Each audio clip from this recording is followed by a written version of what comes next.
Roll for initiative. That was awesome. Pretty good. So, that's our new intro. Very excited to premiere that. I have been working on it for a long time. About a week. Thank you, Curiosity, for almost all of the artwork. Could not have done that without you.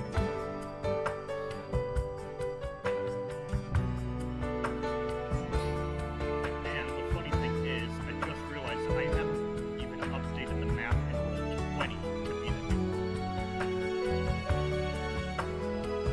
Yeah. Alright.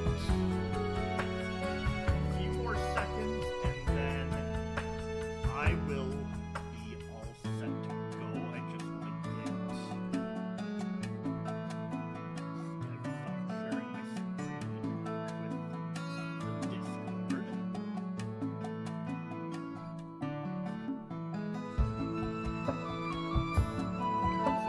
Yes, to be working with us.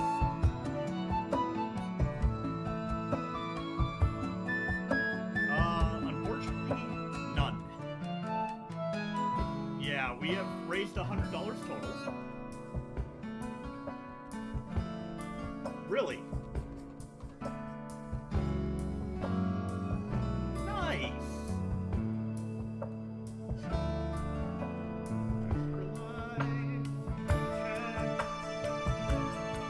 Yep. Hey, thank you for the support. And thank you, Anonymous. Awesome! Oh, that does my heart good.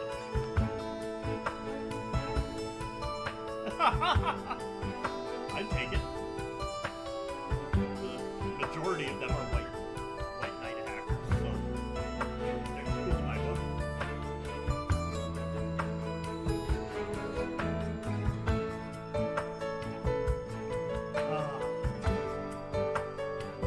We are. Yep. Kind of. It's showing us yeah. We're not live, but our voices are. I need to click the right button.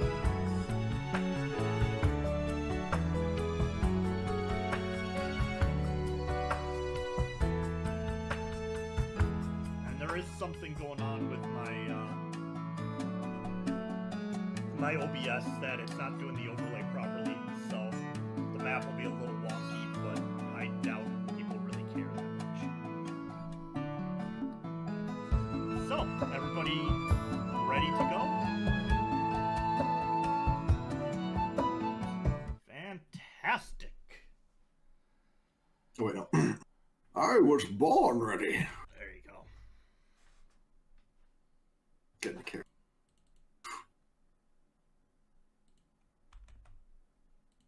All right. Welcome back to Roll for Initiative. Roll for initiative. We left off a couple weeks ago. It's been a while. It has been a few weeks, yep. You were traveling through the night forest after getting a tug to head south.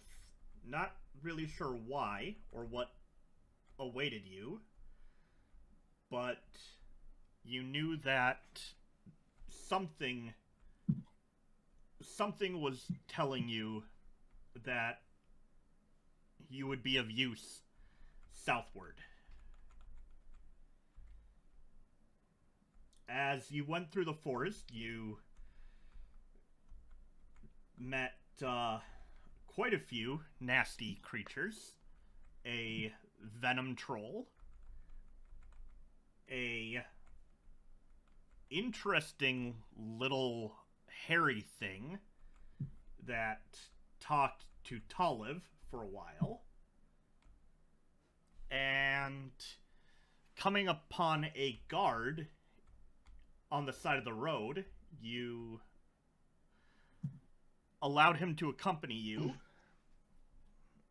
and in doing so, he turned out to be an Oni and attacked you in the middle of the night. You were able to fend him off pretty handedly, but he definitely did his job of causing some damage. Probably should have done more, but, you know, whatever. He wasn't prepared for our valor. No, he was not. And I don't believe we've ever met anyone who had a glaive who wasn't trying to kill us. It's quite right. yeah. So, Wait a second. My intelligence is only 10. Glaives must be the source of all evil! Oh, Talon's intelligence is the same as yours, but Actually, I think mine's actually 11, but it doesn't matter. Same modifier, so. anyway, carry on. yep. I'm just scrolling through my notes here to make sure I have everything laid out ahead of time before I need it. Trying to be more prepared. We'll see if Is the splash screen or the splash page for this thing canon? Oh yeah. Okay, good. That means we're dear. You have an extra life. Oh. Wait, what?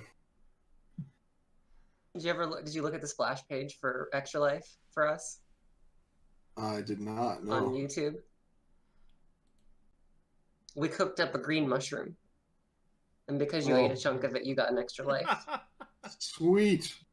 So if I die, come back with full hit points. Oh, we'll see.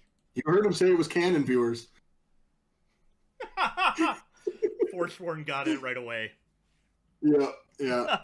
He's heard me do the voice before. Oh, so good. Okay. Forsworn's been one of my good friends for a very long time. I'm happy he was able to tune in today. Yeah. Man, that's a name I haven't heard in a long time. So, at this point, you all have been traveling through this forest for quite some time now. And just as you're getting just completely over the whole forest thing, Toliv, your feet need a break from branches and twigs and underbrush badly. Oh, I thought she had, like, pretty leathery soles by now. Oh, yeah.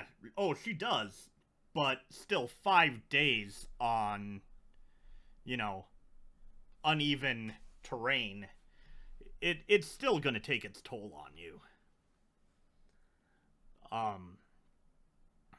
You know, Oliver and Radir at this point are probably just wanting a break from getting hit in the face by twigs and branches that are just out of their peripheral vision with their masks on. And so it's quite a nice sight to see down the road a break in the ooh, there's a big yawn. To see a break in the tree line and to see buildings, roofs coming into view as you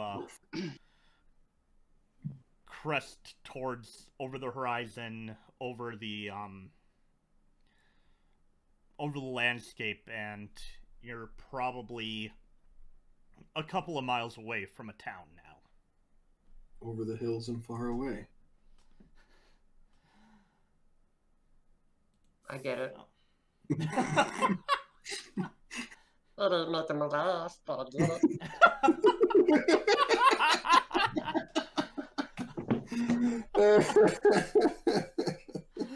Oh god, we've been doing this since 9 a.m. I'm starting to feel the loopy.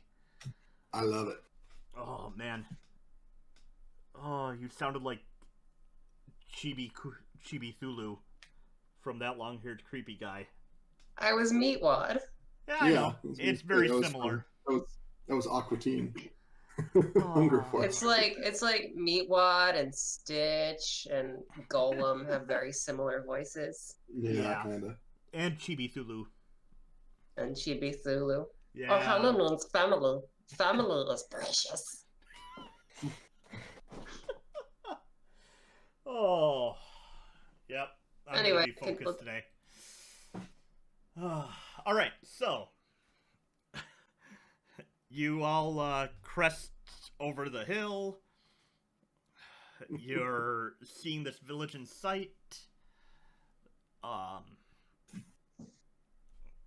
Pretty standard looking village from where you're at. However, as you're approaching the town, in the road, you see laying down two humanoid figures under ragged cloths. Is there anyone else nearby? Roll a perception check. Roll a perception check. You know I'm super good at these. I know. Is it just Radir rolling? Okay. Didn't do there it is. I got a 14. I would say when you notice the bodies, they're at the edge of your Okay. the edge of your blind sense. So you could try and get a sense of if they're moving at all, but you wouldn't be able to see if there's anybody past them until you get closer. I gotcha. All right. 14. Yes. Off in the distance, these bodies are probably 60 feet from the, like, where the forest truly stops, and you can assume the town starts. So it's, you can see some movement in the town. You're not sure if what is moving around, other than whatever it is bipedal. And you can make out some figures. It's not like there's just one. So there's a bipedal. There's multiple bipedal figures. Yep. You're just too far away at this point to But really they're not make standing out like right details. next to the covered up ones. They're like further along. Yeah, they're in the town. They're another 60 feet Okay. plus. So there's these covered up forms, and no one's right next to them. That's weird.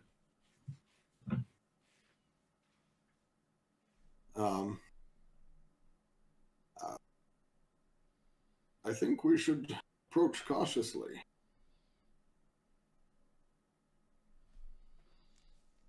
There's these two figures on the ground, but no one around.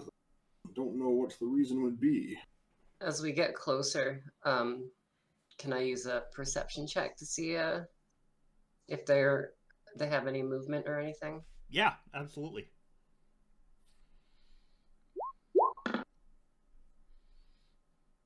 Seven. 26. 26, that's right, you have advantage. 26. They are not moving at all. With all the bad stuff we run into, let's I don't like the feel of it. Yes, I think we avoid these. Okay. Okay, circuitous route. I want. Is it possible to like bury a body with mold earth? How Body much does fits in a mold... 5-foot cube. It's a 5-foot cube. I mean... Yeah? I would think it'd take... I can't remember, is that a cantrip or a first level? Cantrip. So you can just do it. Yeah, absolutely. It would take And you it can be done as probably an a action, minute which or is two 6 seconds. to, to get it deep enough. It would take about 2 minutes for a body to get buried and then covered. But yeah. I mean, it says you can if you target an area of loose earth, you can instantaneously excavate it, move it along the ground, and deposit it up to 5 feet away. This movement does not have enough force to cause damage. But Tal's been getting very tired of things that shouldn't be trying to kill us. And I'm not taking any chances. This could be like... Alright, so, like I said, like, to bury it... I mean, if you're wanting to bury it 6 feet under, it's gonna take you about 30 seconds per body. Seems reasonable. Doesn't sound too bad. So if you want to, I mean, you can absolutely go for it. You know what? Let's just go around You didn't it. sense like heartbeats from them or anything, so they're definitely dead or supposed to be dead. Yeah, I guess. Not sensing any heartbeats, there's no movement, there's no, like with a 26 perception, you feel fairly confident that if they were, like, holding their breath and trying to force a slowed heart rate, you would still be able to tell. We'll come back and bury him later. Let's say you could bury them now and then unbury them later, should the need arise. All right, fine. I'll well. You could exhume them later. A word that I learned the proper usage of earlier today. So I'm gonna do an old foot around. stamp, and 30 feet away, the dirt comes up. All right. The dirt comes up, and within a minute, the dirt has parted, and the bodies just flop into these holes, and then the dirt goes back on top of them. you look, and not only is there now no bodies, but the road has never been that nicely paved.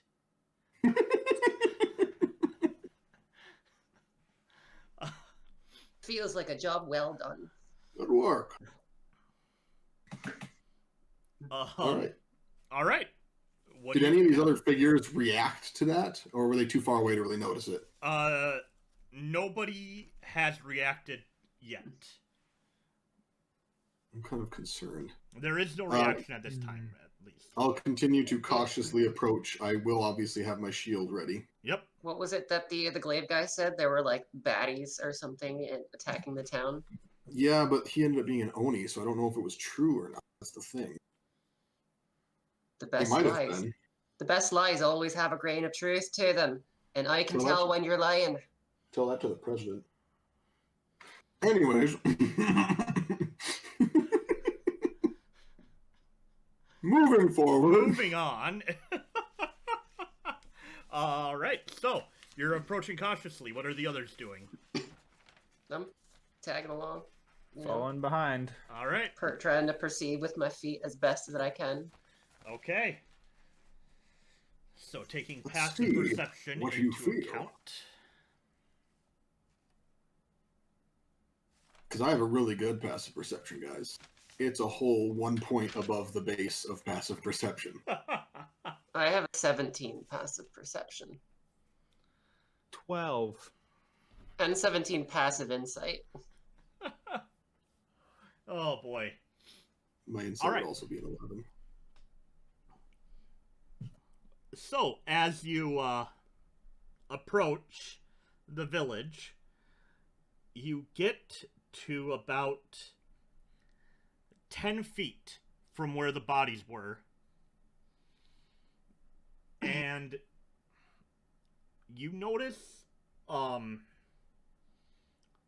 in the village, actually roll a perception check, everybody. Roll a perception check. I got a 13. It's actually giving me fairly above average rolls today. That's the wrong one. All right, 25, 13. Yeah. All right, you guys see a... Oliver's behind me, so. Yeah. In the village, you see a young boy go running by and turn and see you guys running or walking up, and still be about 60 feet. No, you could easily hear that. All right, you hear him call out, "Papa, visitors on the road." And you hear a hardened voice, not, not like gruff or anything, but just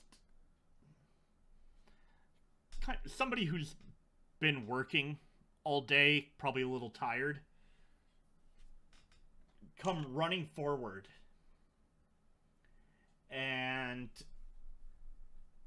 you see a man, male halfling, running forward and says,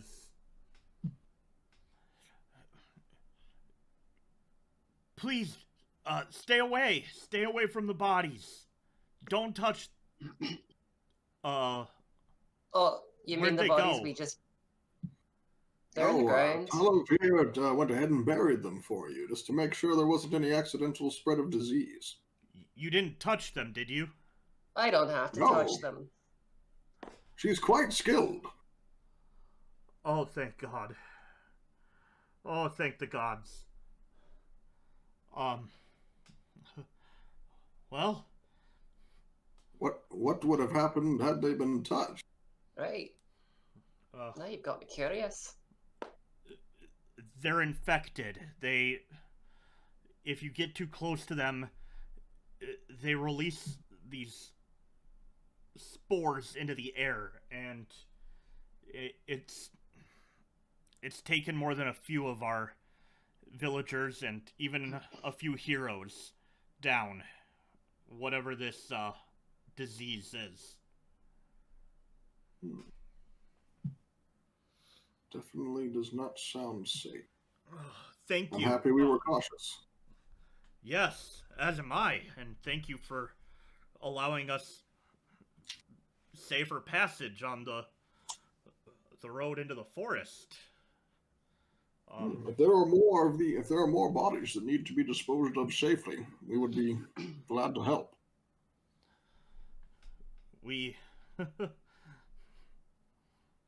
Well, we've heard that before.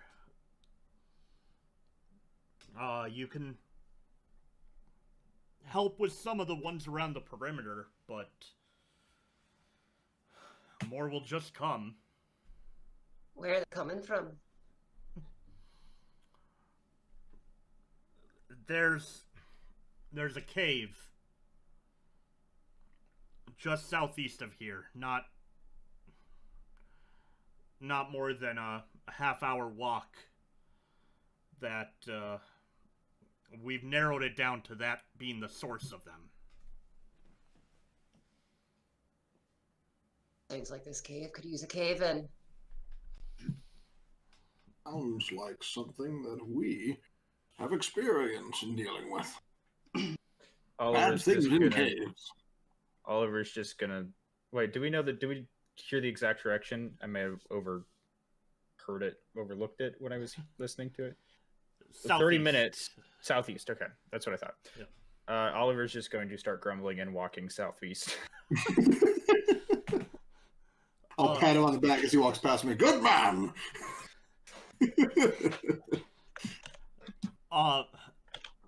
Young man,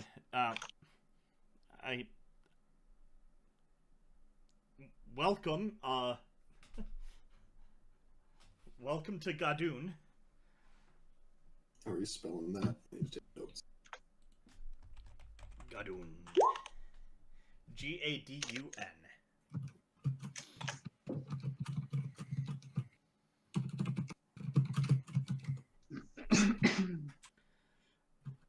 If,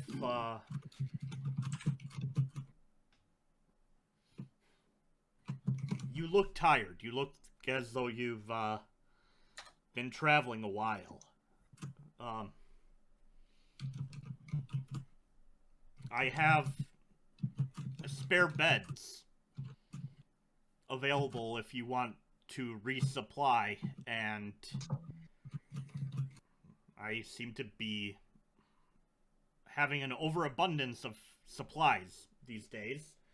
So if you would like to help yourselves and have a rest and get some food, we would be more than willing to accommodate you. I feel like there's no time for resting when your village is under such dire circumstance. Tonight, this morning, it doesn't matter when you go. It's the same thing's gonna happen.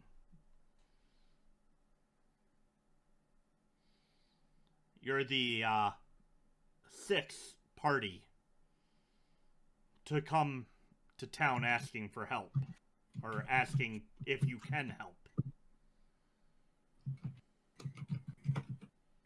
My friend, I'm gonna walk up to him. I'm gonna put my hand on his shoulder. I'm gonna say, my friend, I am not asking to help. We are going to help. Oh, that's the worst persuasion roll I've ever had.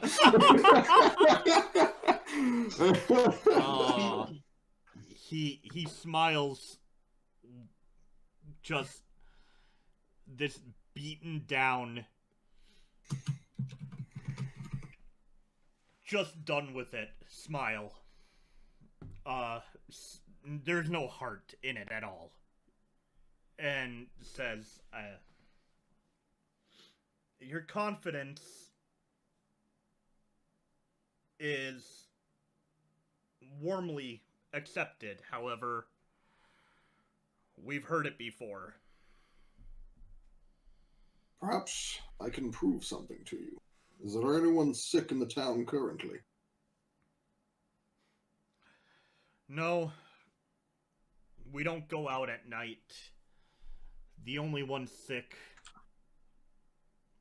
are the things that keep coming back. I see. I do have some experience in curing disease, so... Is there anyone that might know more about these things?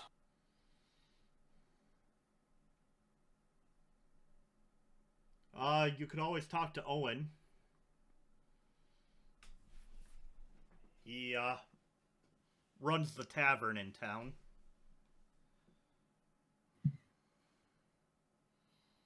perhaps it wouldn't hurt to at least hear from some other people before we move off, yes?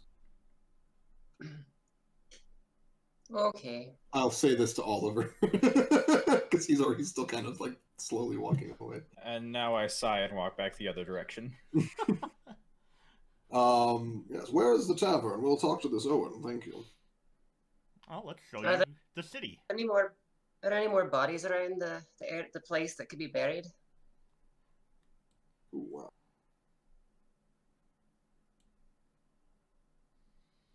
So, welcome to the city of Gadun. This is not a city. This is a village. This isn't even a village. This is a homestead. There are outlying houses surrounding. Gotcha. There's a few more scattered around. This is just the center area. Yeah, this is Main Tavern Street. and blacksmith. Yep. Yeah. Okay. So you're entering from the north.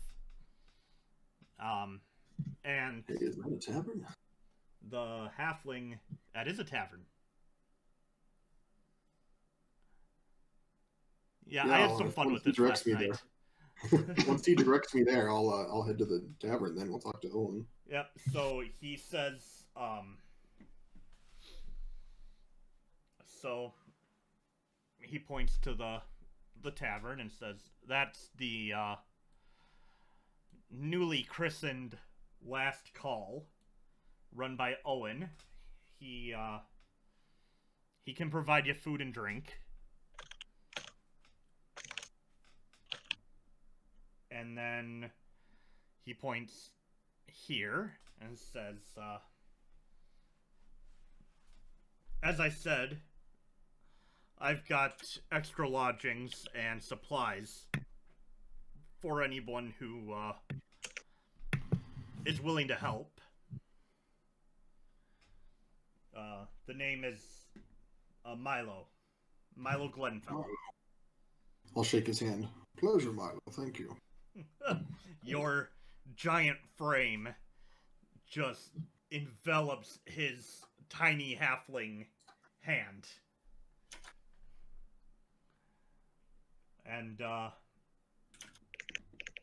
gentle, warm radiance emanates off of me. Right here, he points,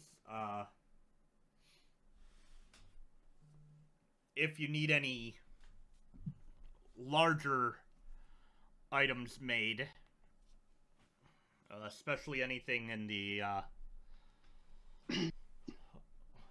woodworking fashion, the Kybrex run the sawmill. And if you're looking to talk to anybody who's faced off against these things, well, you can go here. That's our guard barracks.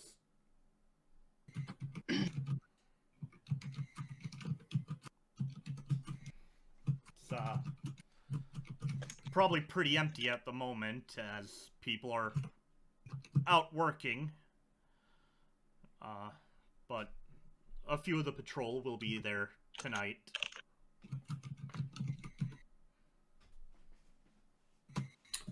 All right. Thank you. Yep. I think we should head off to the tavern first. Well, I guess, Tolov, if you want to go around and try and bury some extra bodies just to try and make things safer. It seemed like you were wanting to do that. That's not a bad idea. Yeah, I could do that. Okay. So I'll go see at the tavern to Owen. Perhaps it's best if we split up and I'll see if we can gain some extra information. What do you think, Oliver? I think that would be wise. Okay. I'll head to the tavern. Since that was the first place he mentioned, it's a good chance that he's at least talked to a lot of people, so. Okay. I'm gonna ask for the general directions of where, like, the bodies are, so I can kind of go towards them. Okay. Milo says, there's a fairly large collection of them about 30 feet from the perimeter of the town, southeast, and he points the direction. Okay.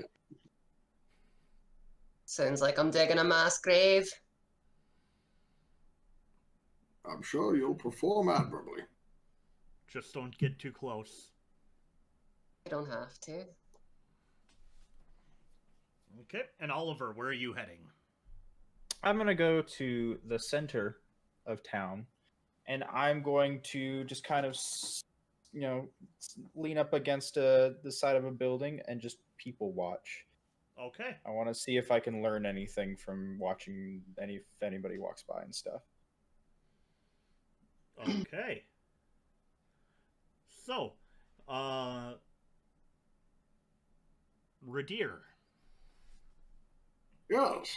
you approach and enter the tavern. There is a sign hanging over an older sign, and the one that is in front is lazily written, "The Last Call."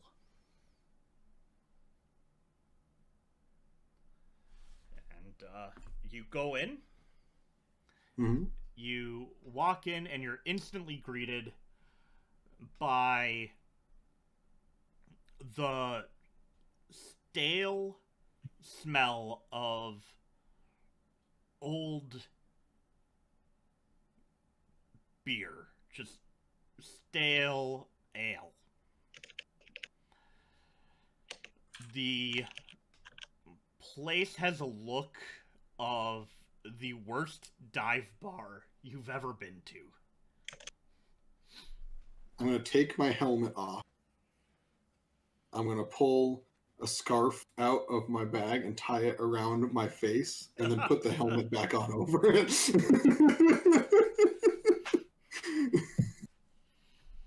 Sitting at the counter with the most filthy rag you have ever seen is a middle-aged male human, graying hair, just dark, deep dark, it's like circles under the eyes, and he is wiping the same spot over and over and over as you approach. Owen, I presume. Yeah. Yeah, I am, unfortunately. Who are you? I'm Radir, Sir Radir. And let That's me nice. say, friend, it's never unfortunate to be yourself. Yeah, you be stuck in this godforsaken place.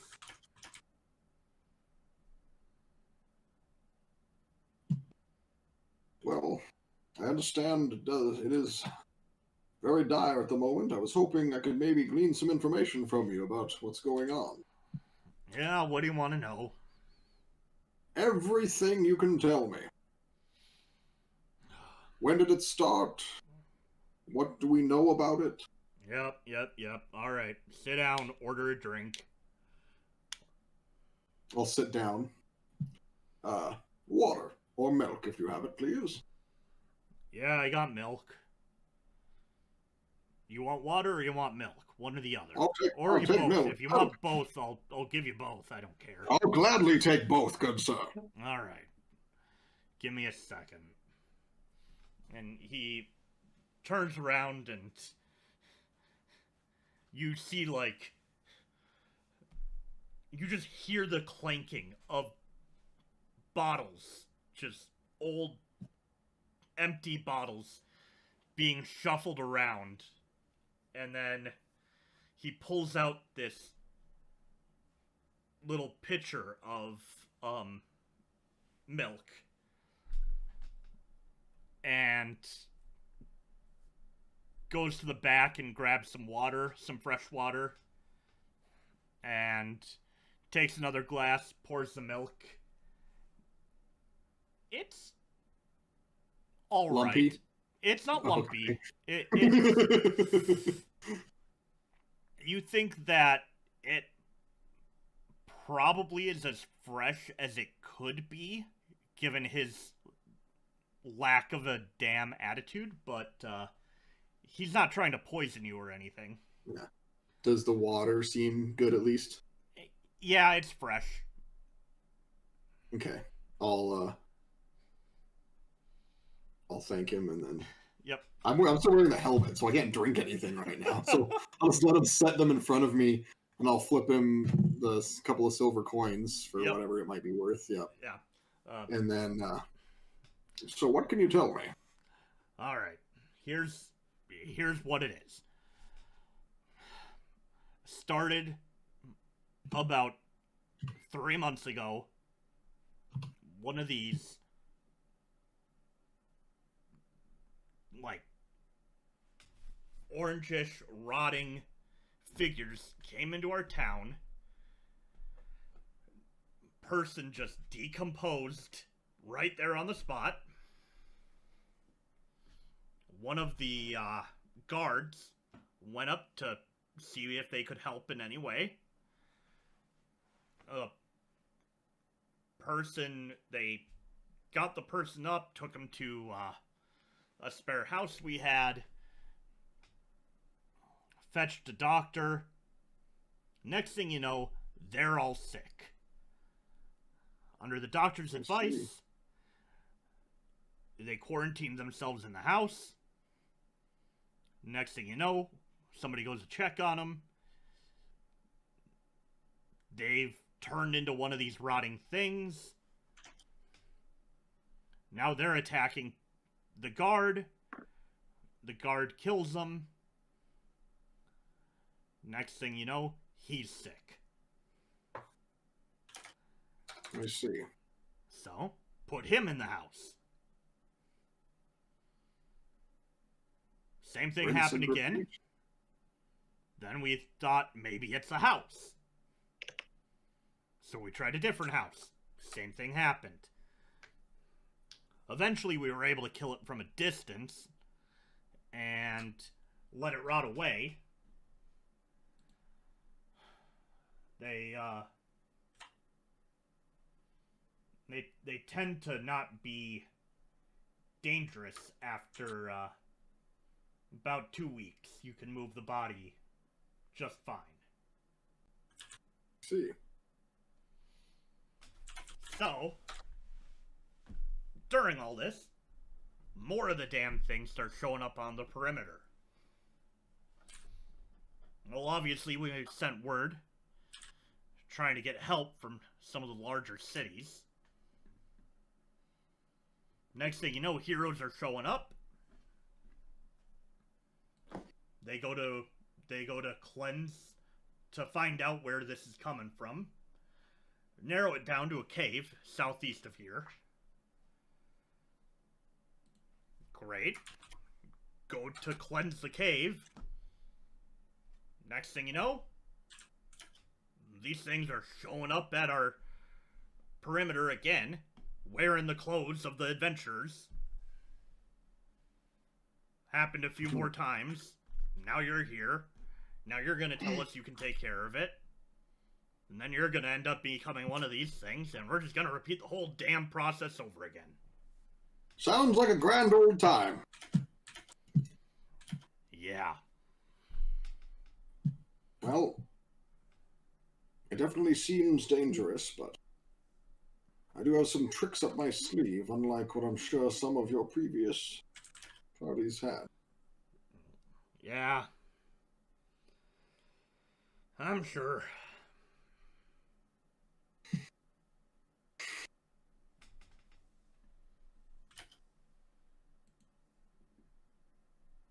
Well, obviously there's no point in trying to convince you otherwise, so I will be on my way. I'm just going to get up and walk, leaving the water and the milk completely untouched. Okay.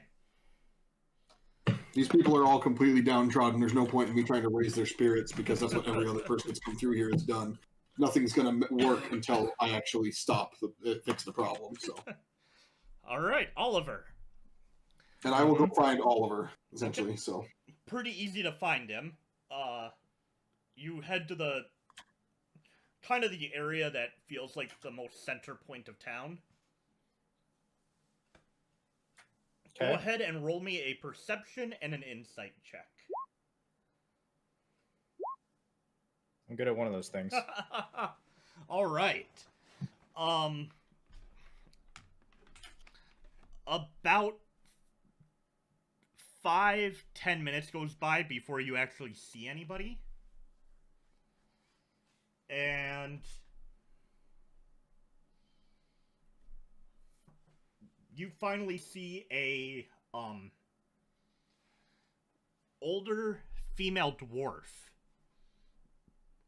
carrying a log over one shoulder come walking down the street. Okay. And just from the body language, the way she's moving, this is a tough woman.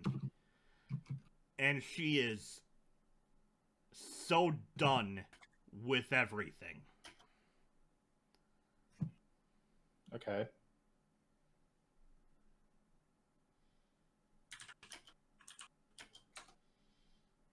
As she walks by, she just looks at you and gives you the stink eye as she walks by.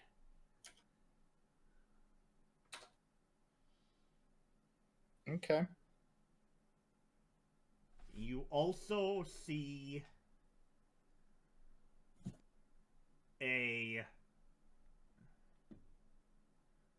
couple of halflings, male and female, who exit a house together and start heading towards the tavern, as well as a female human who is coming from the forest perimeter and is walking down the street.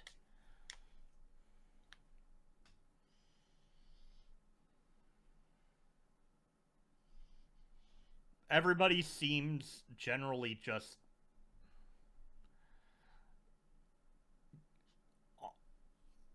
soulless in what they're doing.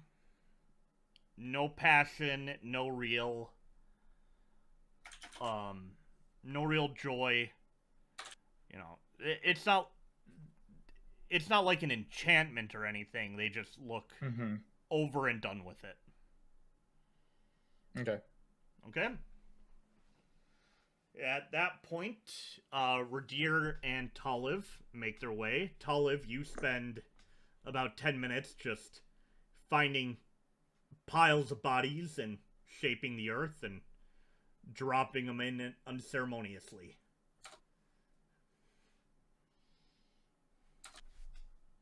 It's not like she can't find him again if we want to give him proper burials later. That's true. I could, like... Just walk over and be like, yep, there's one here.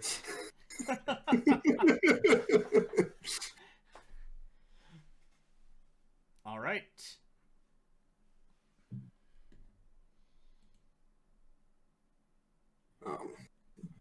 Well, these people seem completely confident that we will not be able to stop whatever is causing.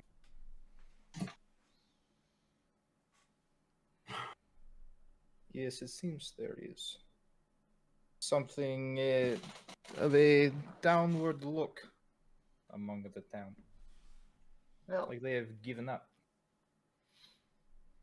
A lesser man would probably run from the challenge. I, however, believe we are up to face it. what time of the day is it for us right now? It would be about... What do I always say about? It's my frickin' world. I get to decide what time it is. It is exactly. It is 3:21.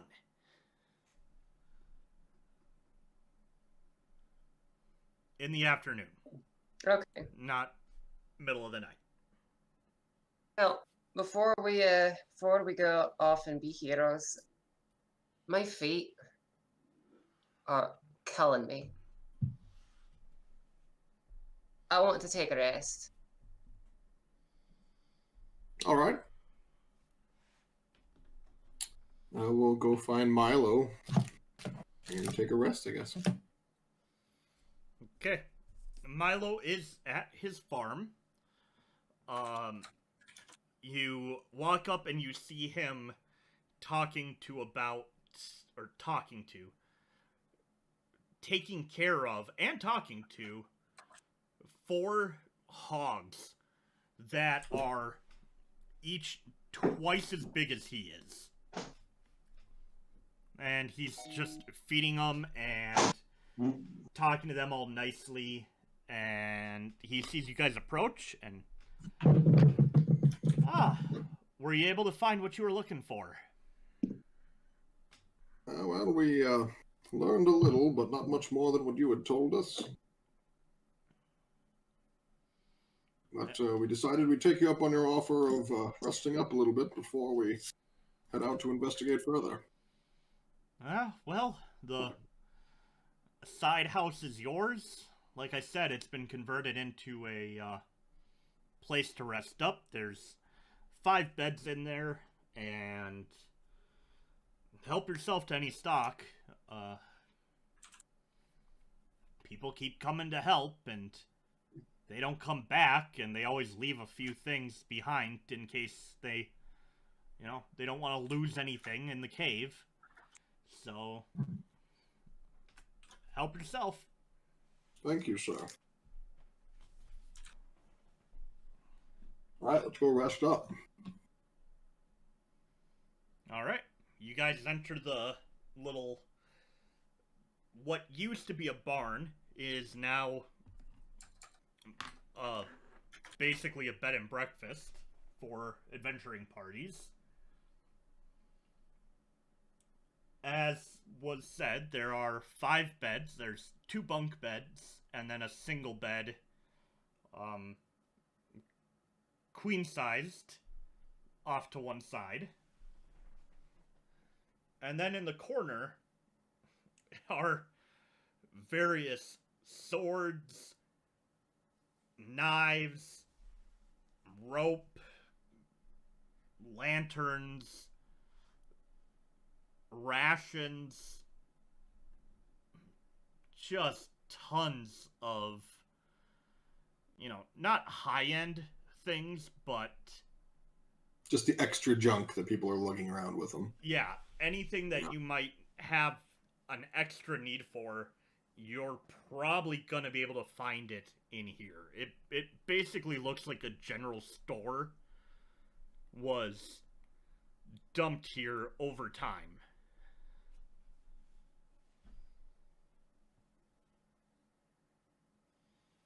I have all the kind of gear I need, so I don't have to go.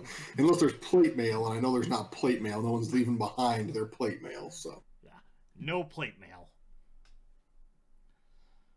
All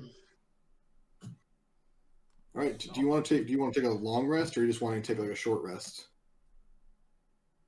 I guess we didn't really use anything on the way here that we would need to take a long rest, would we? Did we?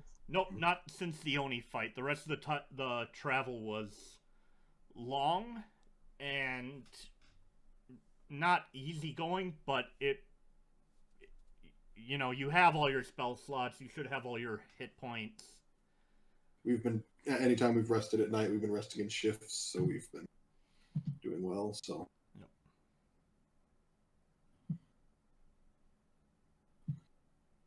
Yeah. Take a short rest and... Yeah, let's take a short rest to rest your feet, and then let's head out. Okay. Okay. They said it's really nearby, so we don't have to really worry about it getting dark unless we're there for a long time. Worry about it getting dark? I never worry about that. Yeah. But other things come out in larger numbers at night, usually. Like anything with a glaive. Yeah. Did these zombies, did they have glaives?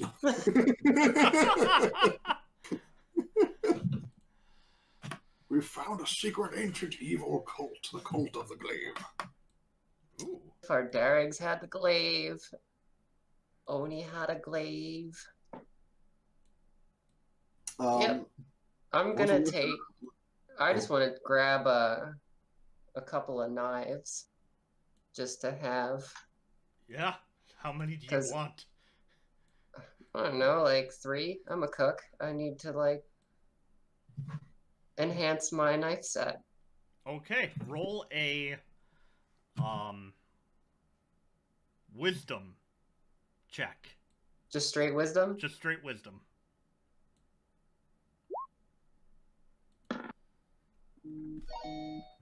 18.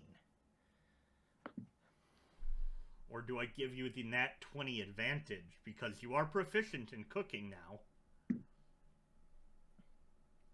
I'm going to give you the advantage because of your proficiency. Wait.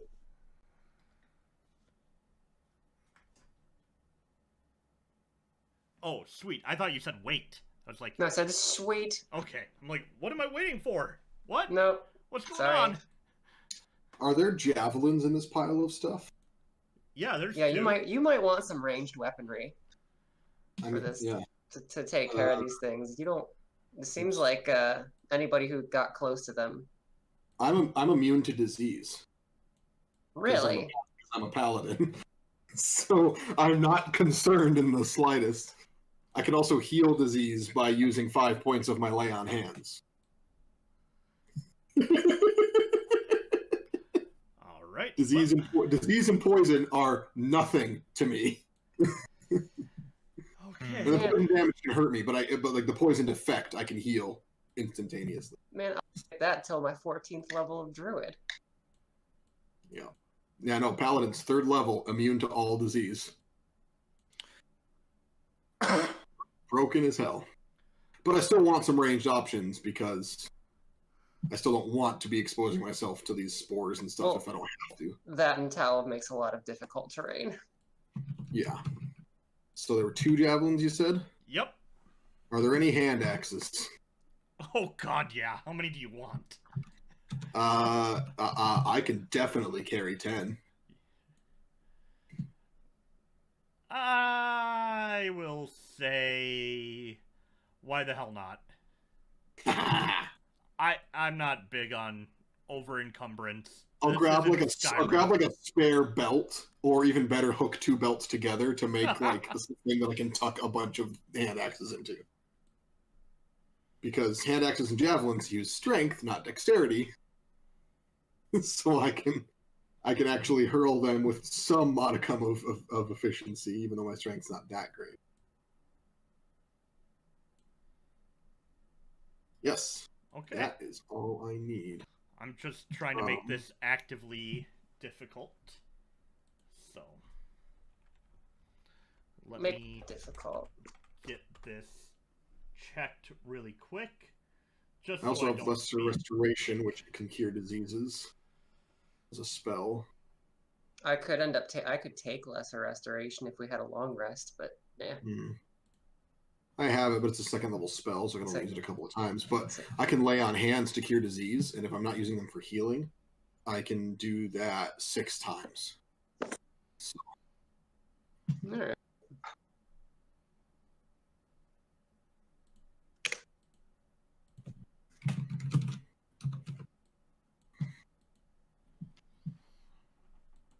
Okay, this should be significantly jerky enough. I was going to make it not be a disease in the normal sense. Wait, oh. It's going to be magic or something. Okay. Yeah, with some ranged options now available, I will... You're talking about a specially transmitted disease. I still have covered my mouth with a scarf, so that will help a little bit, maybe. And I would advise the rest of you do the same. Everybody get their N95s. Yeah, he's got a plague mask on, so he's good. Yeah. Oh, dang, I didn't even think of that. I'll find a nice scarf for Tolive and help her be able to have it so she can pull it up over her mouth and nose. Okay. That way we've both got something. All right. Does Oliver have extra plague masks? Of course, starts handing them out. He probably like has a plague mask on under his plague mask. It's true. Do you want one like with 3 layers? Do you want one with an autograph or just plain? Surprise! I'm actually a Kenku in disguise. This isn't a plague mask. It's just my face. That's why he doesn't talk very much, because he can only say things he's heard before. True. Oh my god. That would be I'm amazing. always using disguise self. That would be the best reveal ever. No, actually would. I swear to God, I'm not ripping off Critical Role Season 2. Even though apparently I have copied, in order, like half of the stuff they've faced. Oh. But I only learned that after watching it. After we did it, yeah. So, is there anything special about the knives that I grabbed, or I just kind of... No, they're knives. Okay. You got nice. Oh, wait, yeah, sorry. Yeah, you rolled really well. I had to make a wisdom check. I thought it was going to be for something. Sorry. They're all +1s, because you found the perfectly balanced ones of the whole group. Ooh. Oh, wow. So they're like +1 daggers or something like that? +1 magical daggers. Yeah, not magical. Just extra, just a +1 somehow. A keen, essentially. Keen daggers. Yeah. I think that's what keen used to do in like 3.5. So they're just... Okay. They'll fly through the air a lot nicer, and they'll deal an extra damage. Nice. Whoa. There's a cat. Cat. Hi, buddy. That's Munchkin. That's Munchkin? That's Munchkin. But he's not orange. It's hard to see. It's like this Your big. screen's really small, yeah. Because I'm simultaneously looking at the chat, looking at OBS, and all the characters that you guys are going to be facing off against. Buddy.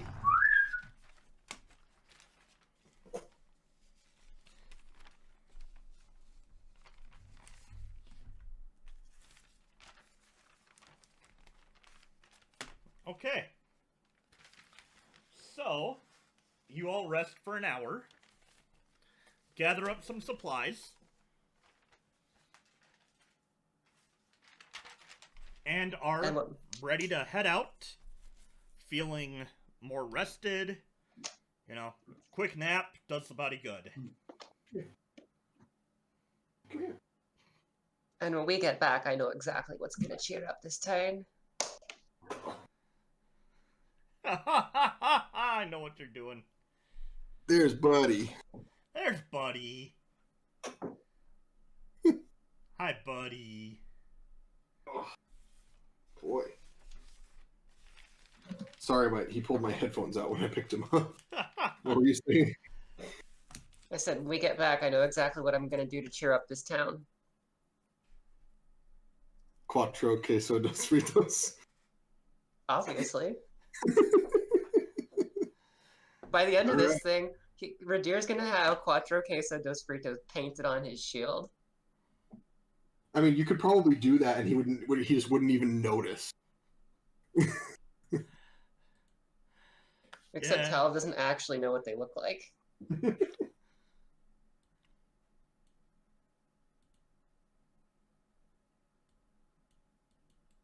All right, so we're heading out. Yep. We're off on a hero's journey. We're champions through and through. More or less. Doing what all the heroes do.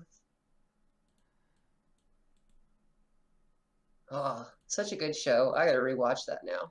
Yeah, you commented on it another show, or another, time, and I ended up watching way too many episodes. I really wish they would do, like, a movie or a final episode to tie up, like, just the stuff that they left so they could do a third season. Yeah, problem is with Timothy Amundsen being unable to perform for the most part. They'll never do it, I bet. Yeah. Okay, so you all travel for the half hour. Completely uneventful, other than every now and then you come across another corpse rotting away. And into the grind it goes. I'm gonna say, Both Oliver and Radir, you're able to see that the orangish hue that the ones around town had, the ones that you're seeing now that are deceased are a much darker brown, and all of you notice that the floppy noise they made before when Taliv just opened up the ground below them and they dropped in, is now a poof as they basically disintegrate upon hitting the ground. They're husks, basically. mm. Cool. All right. Gross. Coo, coo, coo, coo, coo, coo, coo. Cool. All right. Yeah, let's approach cave. And Okay. so yeah, you come upon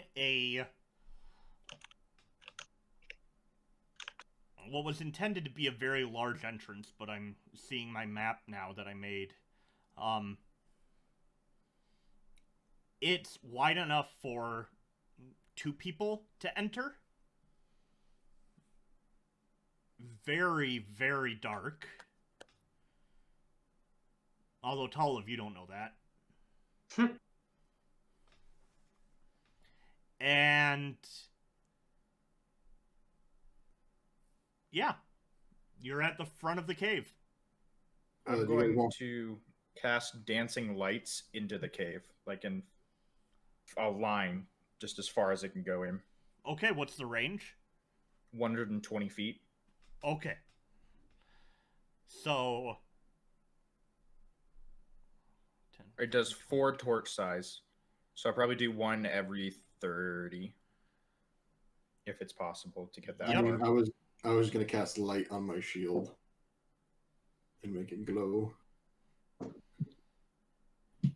It is concentration, so if I, have that break, then I'll still cast light on my shield, and that lets us see what's ahead of us better, and then I can give us more light around us. Do you guys want me to lead in? Yep. Okay.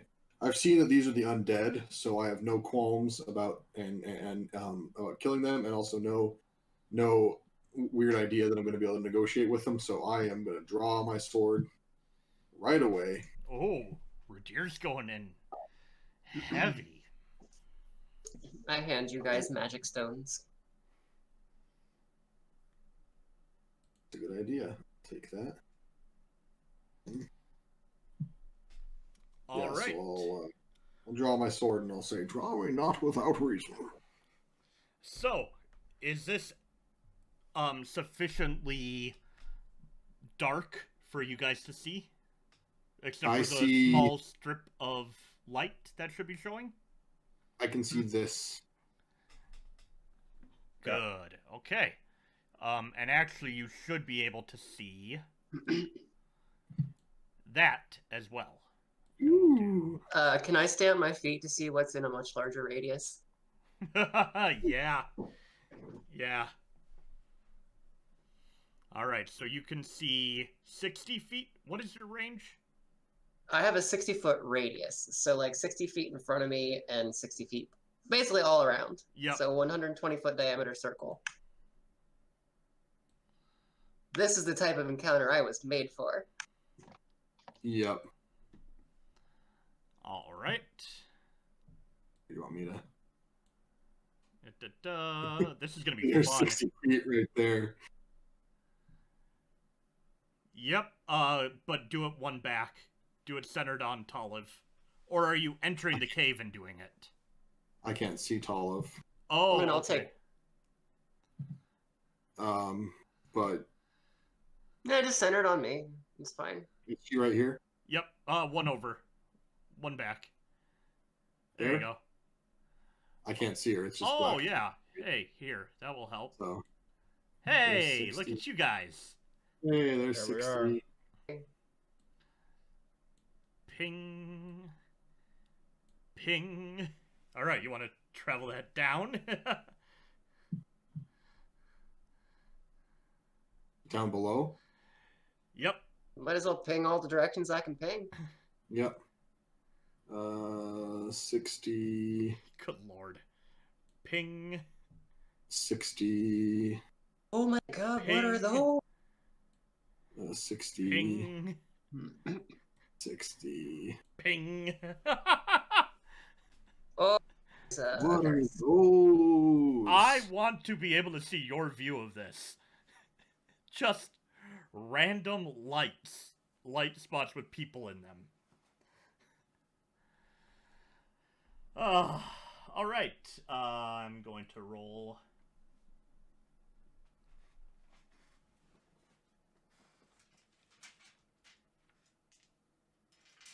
There you go. there you go. That's what we see. Oh, I just texted it to him, but that works probably better. Except for remember, I can't pull Discord up because it messes with the camera. Yeah, so I texted it to you. Okay. Oh,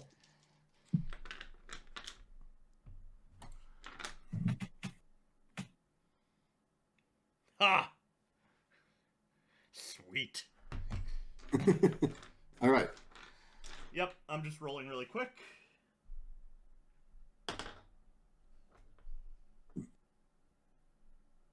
Okay. You know what? Actually, since the drawing of me has my sword glowing, I'll cast light on my sword instead. Okay. Be kind of fun. Same effect. It's something I'm holding in my hand that's emitting bright light, so it doesn't really. Yeah. Alright, so what do you guys do?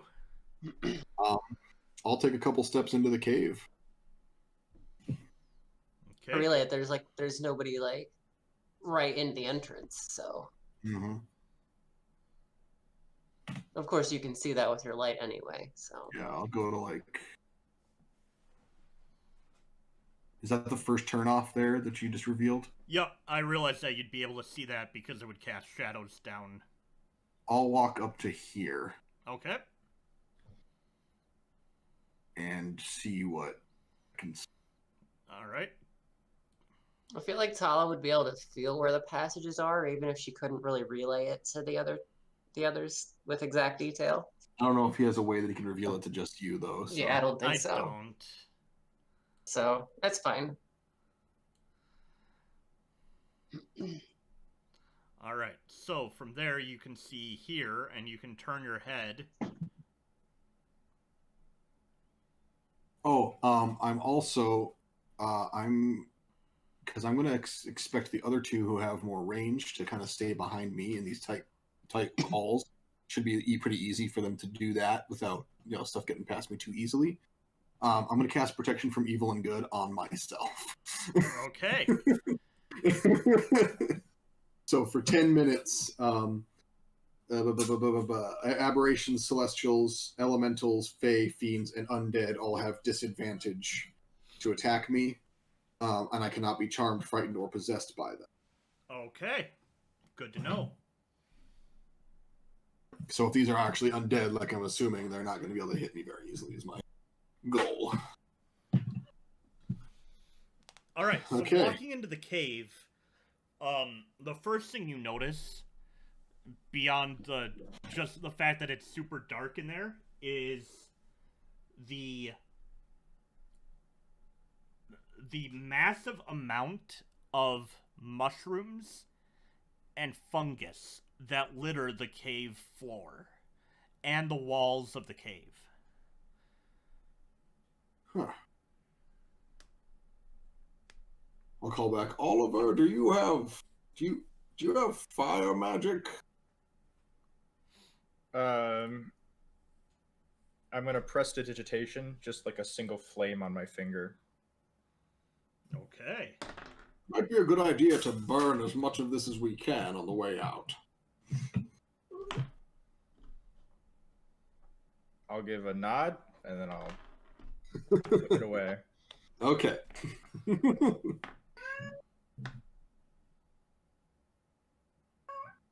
Cat, what are you doing?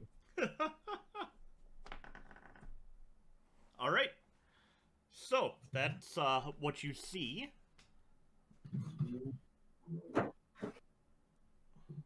I'll wave the others up a little bit closer. I'm Alright. just waiting to see if anything jumps out at me. Oh my gosh. Okay. I'm assuming you guys move forward.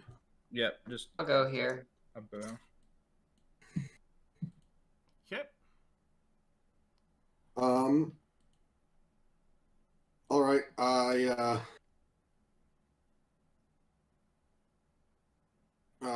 Tolov, did you sense any of them nearby?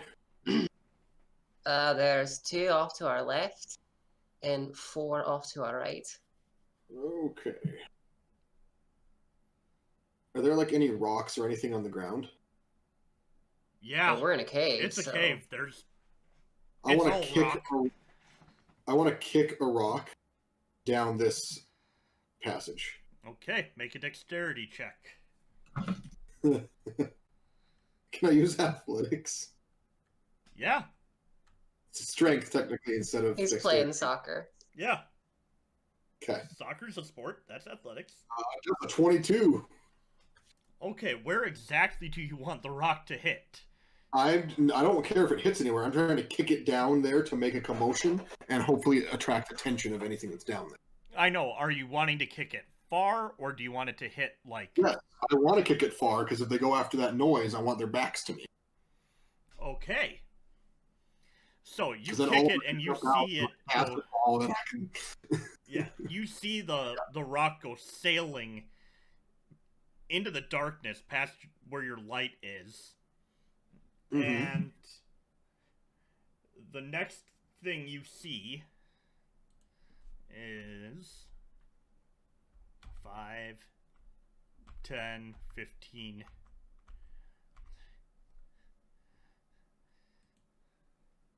Oh, I'm missing a spell. Okay, something went running down that. it's chasing after your rock. Yeah, they seem to be attracted by noise. Be quiet.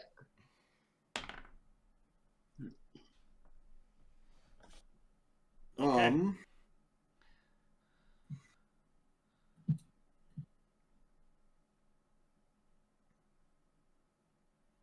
I want to just slowly take a step forward so I can clearly see that. Okay. Yes. Make a stealth check.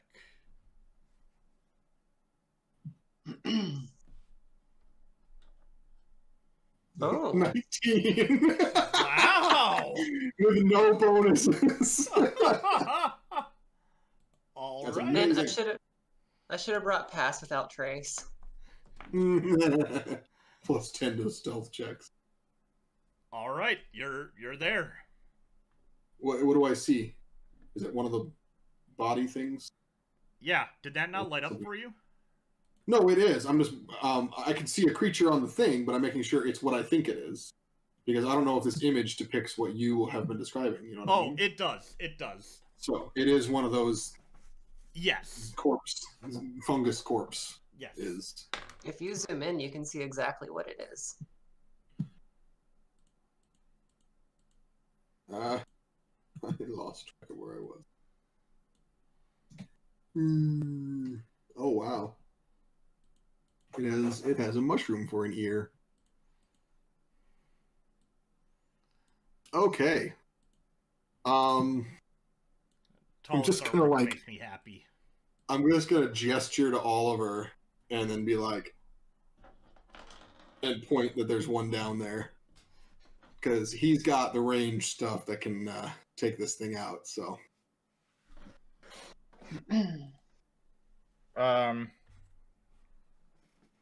yeah, I will walk up, and what I will do. How far away are they again? They're 1, 2, 3, 20. we can step back and then funnel them all into this entrance area. What I wanted to do is I wanted to do poison spray because it wouldn't necessarily make a sound, possibly. But do you want me to just like make a noise and summon them all to me, and you can just stand near the entrance and take them all out? Because I'll start screaming. I could thunderclap. I'd like to do this. Try to make this as quiet as possible. So Okay. nothing I do is going to be quiet. Just so you know. That was the best stealth roll I'm ever gonna roll. Yeah. I just don't want to take. I don't want to, draw the attention of the entire cave.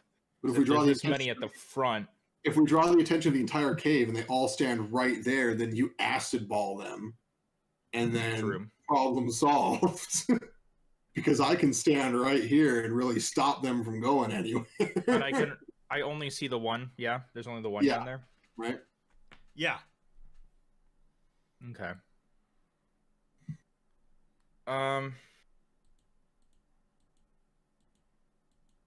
Yeah, I will do acid splash down to him. Okay. He has to, I believe, make a dexterity saving throw. Oh, Tolov, what you should do is you should just wall up this section right here and keep our backs protected. I don't know if I actually have anything that makes walls yet. Oh, okay. That is a 10. Stone, so it's not loose. He fails. And so he takes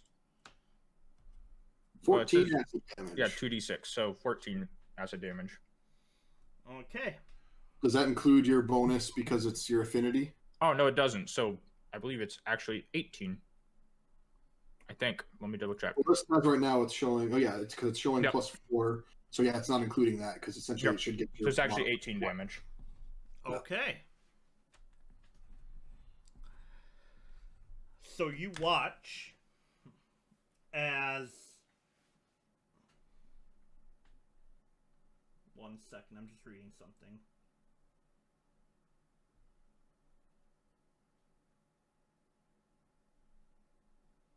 Please be vulnerable.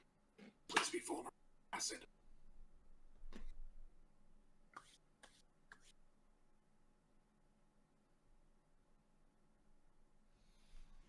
Okay. I'm just trying to read how they communicate.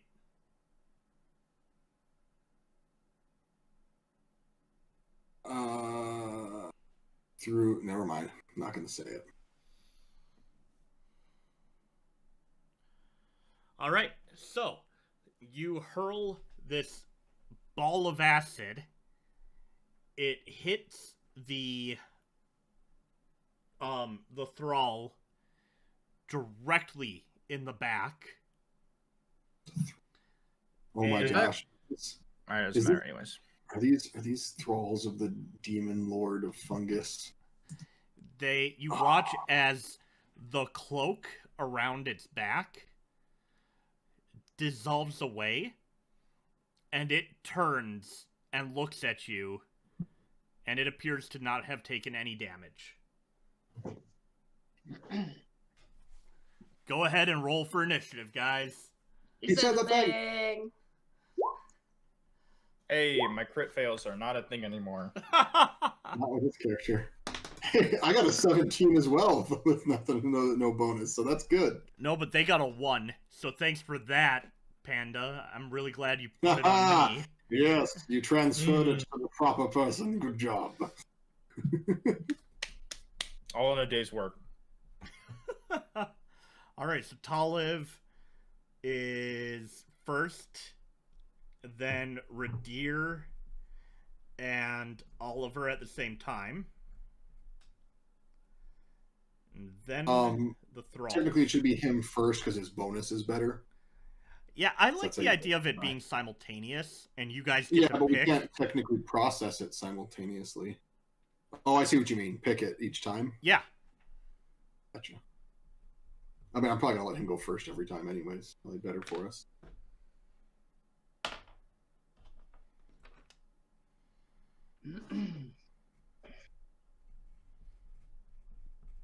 Okay.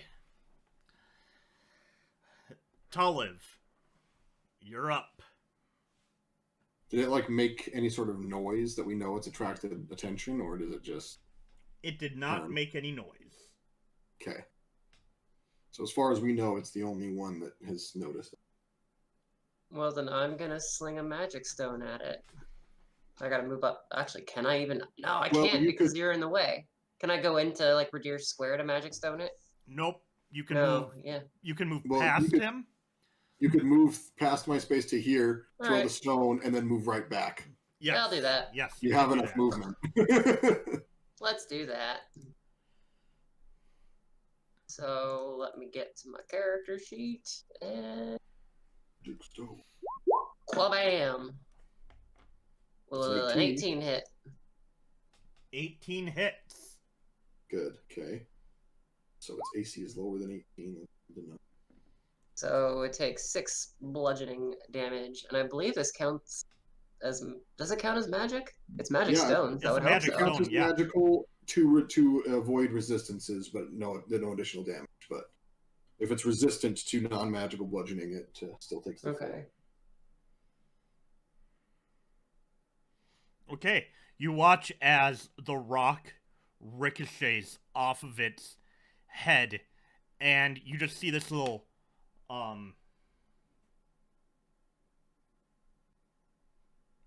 you just see this little poof as a chunk of it is just missing. Gross.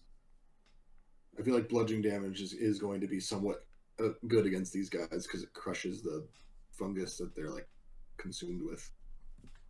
God, I wish I could like actually make a cave in. If I had, higher level spells, but I'm not Someday. I'm not quite Toph by Fung yet. Not yet. Toph by Fung. All right. Is that all you do?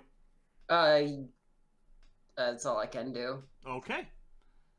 Then Oh wait, as a bonus action, I'm prepping 3 more magic stones. And handing them off. Just hold on to them for now because we both still have the first one you gave us. Oh, yeah. Yep, that's it. That's all I can really do. Oh, actually, from where I am, can I ping a little farther? Or is that like, as if I used up all my actions? that would be another. Would probably be at least a bonus. Yeah, it would be a Okay, bonus then. action to. Then I'm good. Okay. Oliver and Radir, what are you guys doing? I want to tank, and I want to tank good. I'm thinking these things are going to have disadvantage with me because of the protection from evil and good, but I think I am just going to take the dodge action, which gives all enemies disadvantage to attack me. Okay.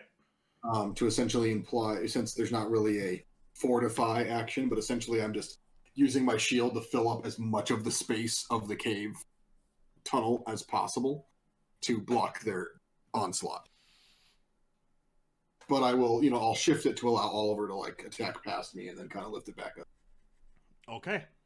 So he can go first, but that's what I'm gonna do. I'm not gonna charge in.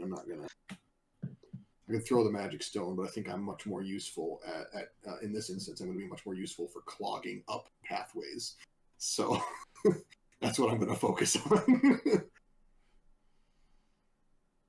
I have a question. Okay. Yes. If I were to say throw a magic stone up into the air and then use catapults on it, would that do anything different than normal catapult since it's a magic stone?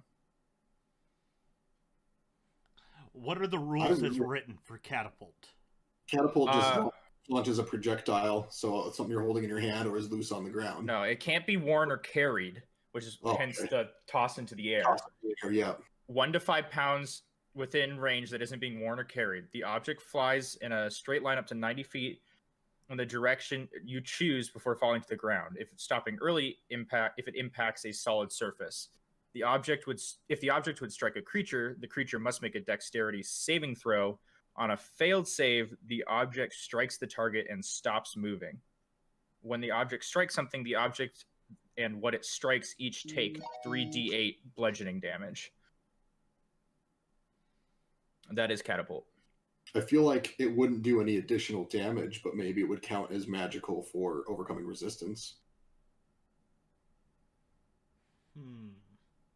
Because I don't think it... Because you wouldn't be using her roll to throw it like you normally can with Magic Stone, because you're projecting it with catapult. So it essentially would do just the catapult thing, but maybe have the added overcoming resistance. Probably the only way I think that would make sense to combine. That's just my 2 cents. I really like that as a combo, though. If he allows that, that's awesome. Because just the ability to make catapult overcome resistances. I've had the idea for a while. I just didn't know how it would work necessarily. I really like that idea. Because then she can just keep being like Magic Stone, and you can be like, Magic Stone. It's a first level spell, so I can't do it forever. But no, but yeah. It's a good first level spell. It's a good alternative to Magic Missile. And it requires an action by me every so often. Yeah. So. Actually, I could technically do it 6. I could technically do it 10 times. By using all of your spell slots. By using all of my spell slots. But why would you waste higher level spell slots for that? Yeah, that's a good question. Well, it does do increased bludgeoning damage, doesn't it? It does. It does. So if you find something that's vulnerable to bludgeoning, you could just with that spell. Yeah, my 3rd level, I believe it casts for 5d8. And also it increases by 5 pounds, so I can make it heavier. Yeah, each time. Objects, so third level, I could do 15 pounds or less. The biggest benefit to that is that the object itself won't get destroyed, and you could reuse it again. Since the object also takes the damage, whereas small objects will basically disintegrate from bludgeoning damage they take when they hit it.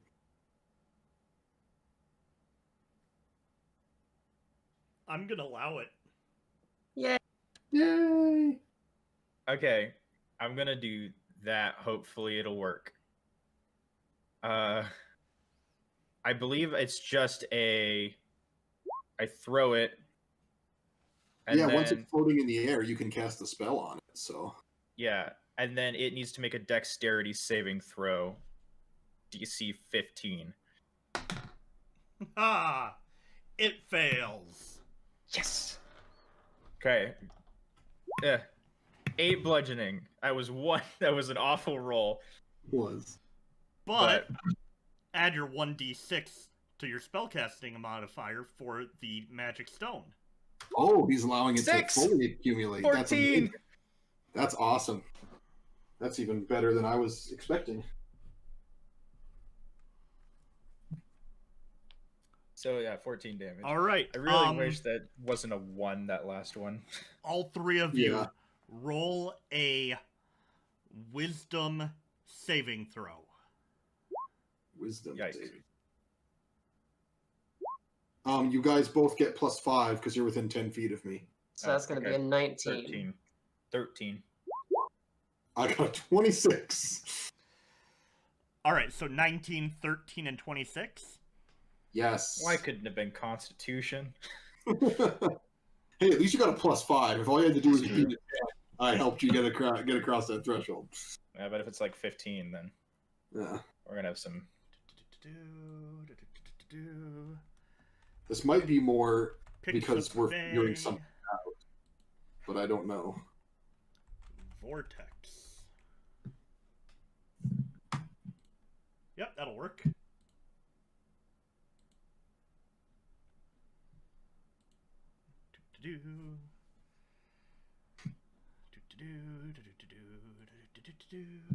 Karen, I never like when we have to make saving throws.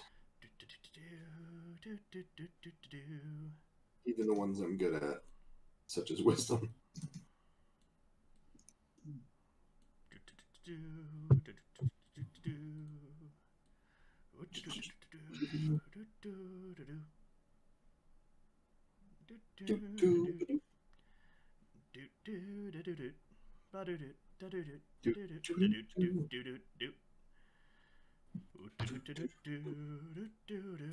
What?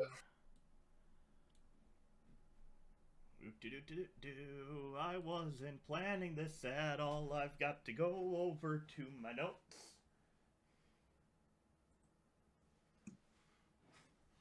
Okay. Bear with me while I read all of my lore really quick. What is this thing? Vortex, apparently. Why are we in a vortex? What did you do, Oliver? I don't know what I did. I hit a guy. You combined separate spells and it tore the fabric of space-time. You ripped the weave of magic right in half. I didn't realize that combining those two would make a 12th level I'm spell. just too powerful. I'm sorry. Yeah, the thing you attacked, it was holding a portable hole over a bag of holding as a threat, and it dropped it in, and we sucked into the astral plane. I'm down with that. This one's fun. All right. As the spell is cast... Wait. Maybe not. Maybe something else. I have very intense doom music playing in the background. It's just like ambient, like noise, and so it makes this a lot more tense.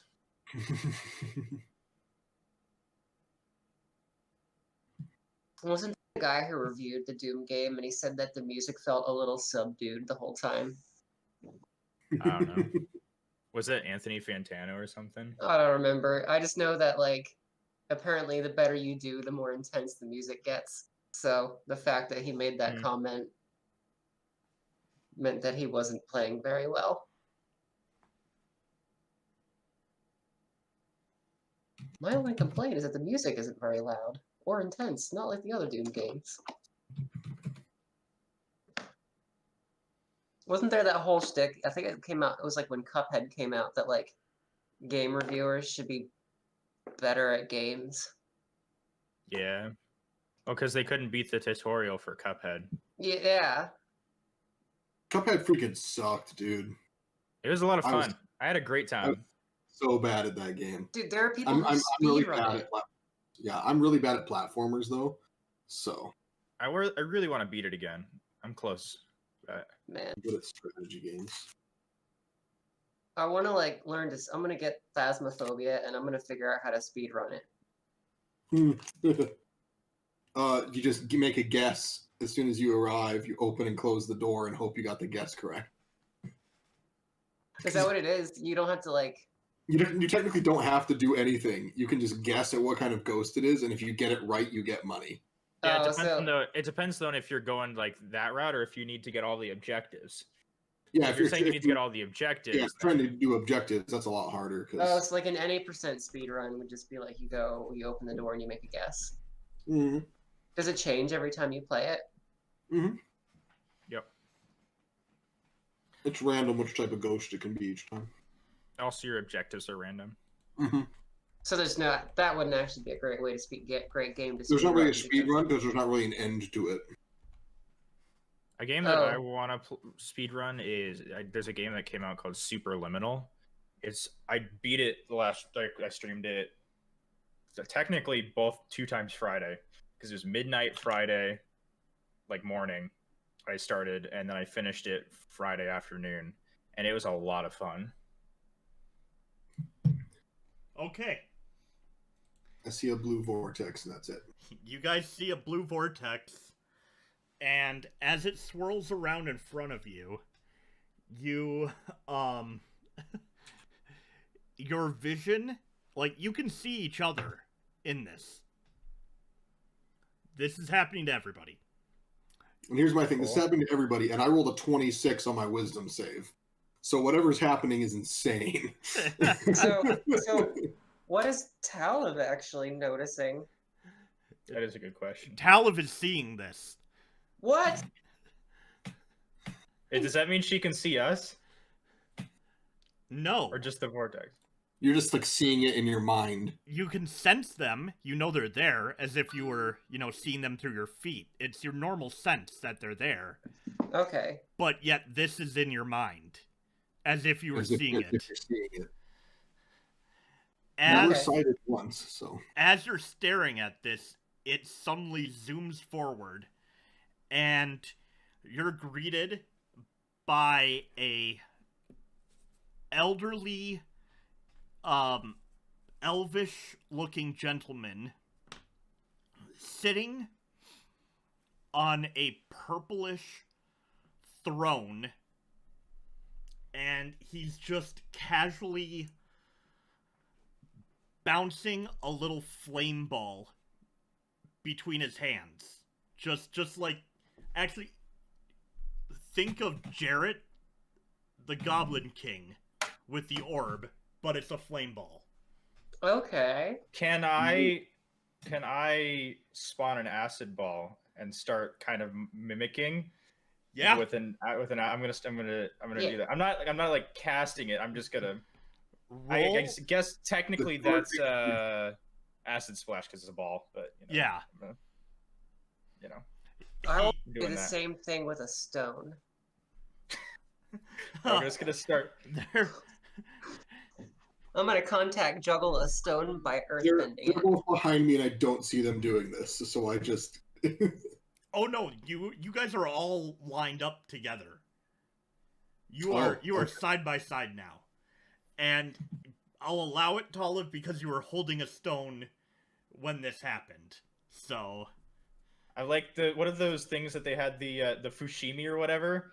You know what I'm talking about? Where it's like the Those metal two ball. things. Yeah. It's what's just the one metal ball, and they had it like where it was like you could like roll it up your arm and it looked real magical, like early 2000s That's commercial. what he's talking about. It's the glass that Earth uses in Labyrinth. yeah, It's great. it's hand One of those. juggling these. Yeah. I had a roommate that had one of those. He was pretty good. Like Okay, so this gentleman It's a watches you fushigi, guys, that's what it's called. and just lets out a laugh and says, "Good. I like to see some creativity once in a while. Not enough people push the arcane arts." I did break it.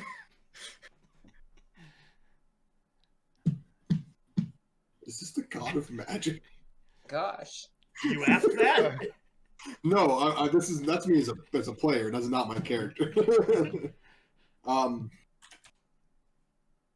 not going to say anything because I'm not the one that used magic. That was them. So it's not my place just to speak. I mean, if you're wanting to know, you could roll in a religion check. Actually, everybody, roll a religion check. Yeah, because religion is something that I'm good at just because I'm a paladin. Racist. 19! Assuming I'm good at religion just because I'm a paladin. And you rolled a 4! What will Yeah. 15 get me? Oh. Rutier knows nothing about any of the gods. He just somehow benefits from their good graces. Oh. The He funny was not things trained that in it. the funny things that you don't know make me so happy. Oh. Okay. So, Tolive, you know this from your upbringing. Your parents taught you about the gods. And, Oliver, in your, searches and wanting to fell evil, you learn about the good gods, the bad gods. You've done some studying. You guys know that this is Azuth, the god of wizards. Ooh. Adding this to my notes. As I'm gonna Azuth. Yeah, can you spell that for us, please? I can Azuth. Haha, I was right. Azuth.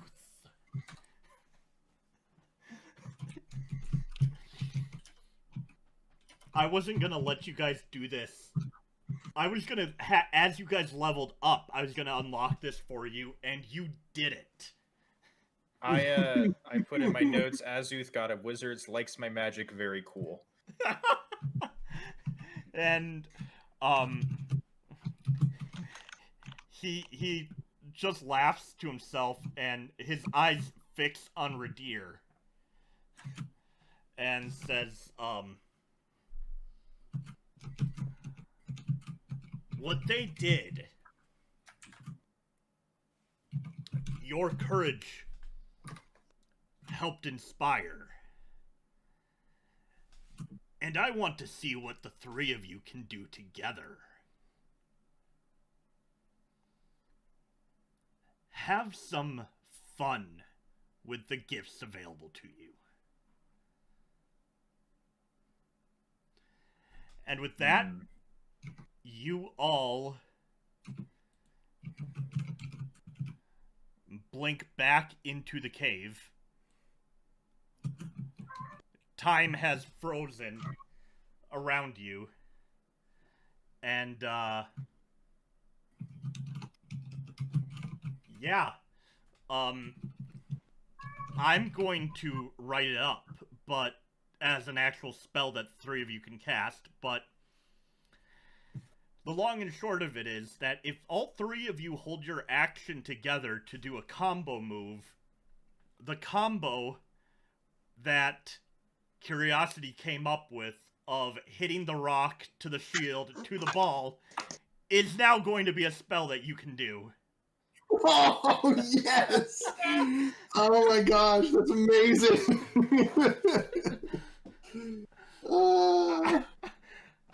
I'm not even kidding. I've been planning this since you made that GIF. That's so cool. Or GIF. I'm not going to get into a fight with the frickin' audience. I see you, Skinner, in the chat. Don't you do it. They're both correct in my mind. The So umlaut? I'm sure I'm saying Azuth wrong because of languages, but this is my world, and this is my Azuth. There you go. And so, Oh. yeah. I'm gonna have to figure out what the damage is on this thing, but basically, it's going to be an acid ball imbued with, like, divine energy that is incredibly fast and strong. And it is surrounding a rock. Yes. It's a radiant acid ball surprise. It's like a snowball. The layers the name. build over a tiny little core, and then... Radiant acid ball surprise. Somebody write that in one. the Discord so that I can transfer that over to D&D Beyond when we're done.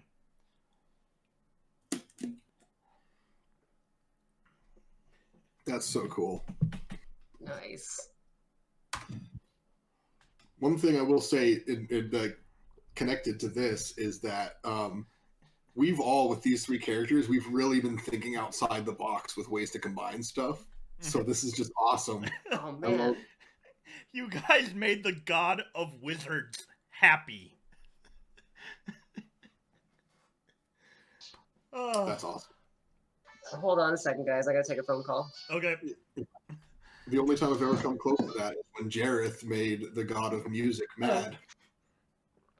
What's up? That's right. You did that. What did you do again? What did you play There your was thing? the building full of burned bodies, and I played We Didn't Start the Fire. And the goddess of music appeared and just shook her head at me. The best part was until that moment, Jareth was an atheist. And then he saw the god of music, and one of his lifelong goals became to find her again. Oh, that's right. You wanted to find her and seduce her. I wanted to find her and seduce her, because I was that kind of bard. Oh. Also, canonically in my head, Jareth does eventually become the Jareth from Labyrinth. He becomes the Goblin King. Yep. Makes too much sense.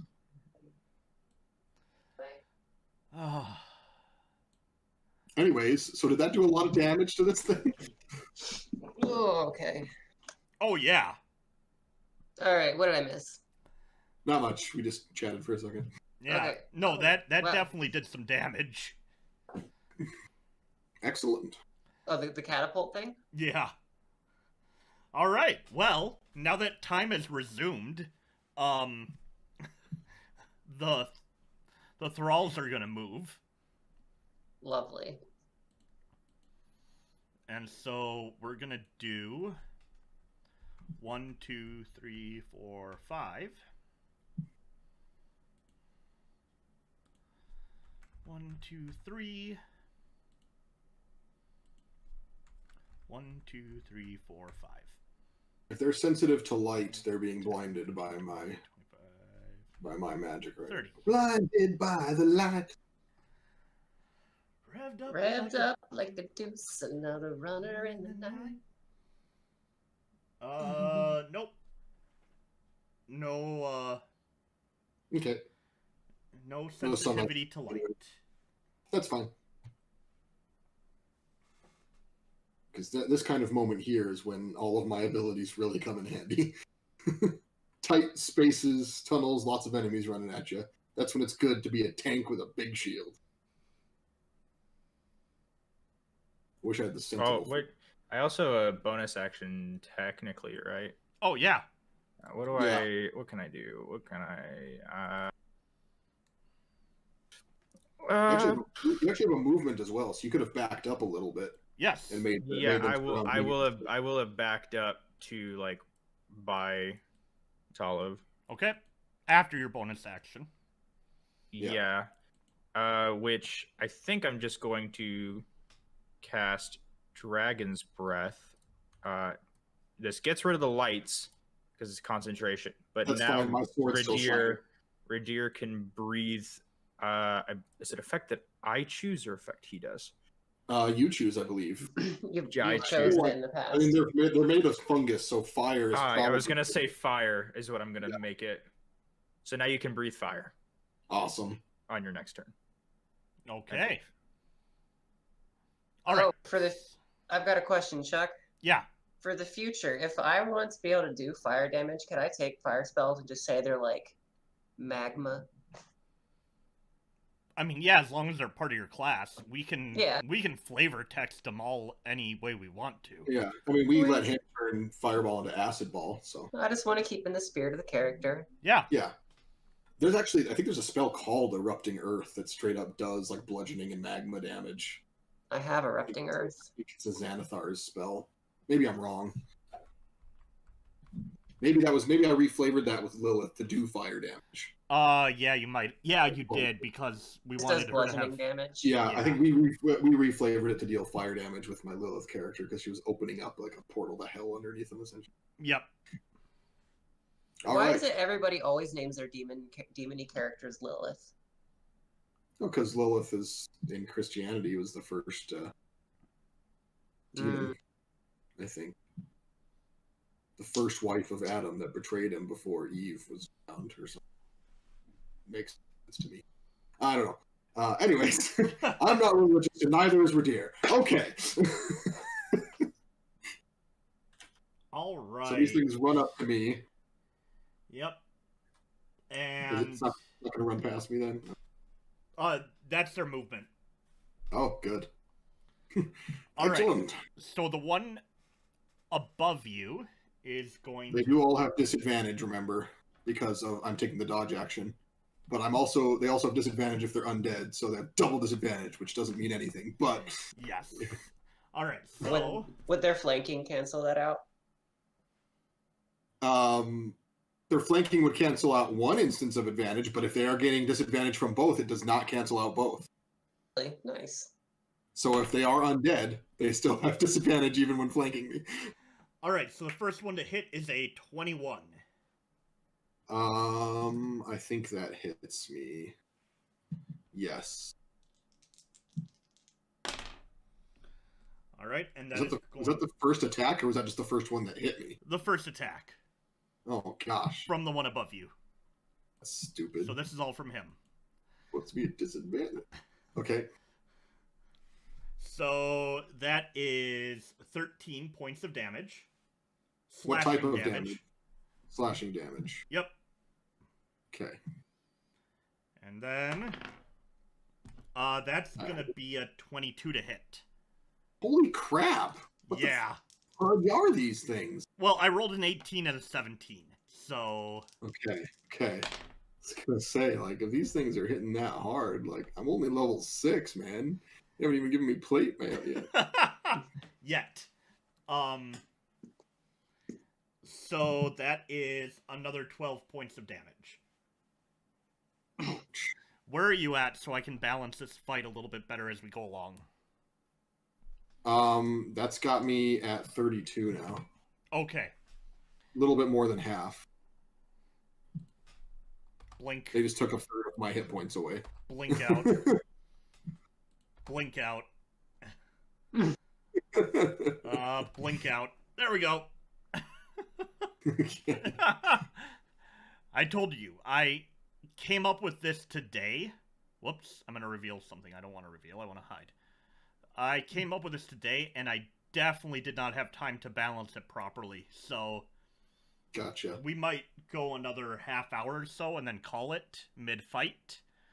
So I can balance the second half of the fight a little bit better. Okay. Well, in any case, All right. that's their turn, right? So that one, well, that's that guy's. Now it's this guy. So wait a second. Did they? So did he roll with disadvantage on all that? He did not. How does he not have disadvantage? They are not undead or any of those in the list. They're not fey. Nope. What are they? Plants? Yeah, Didn't you take the dodge action though as well? he I did. took the dodge action, but they're flanking, so they get advantage, so it cancels it out. Okay.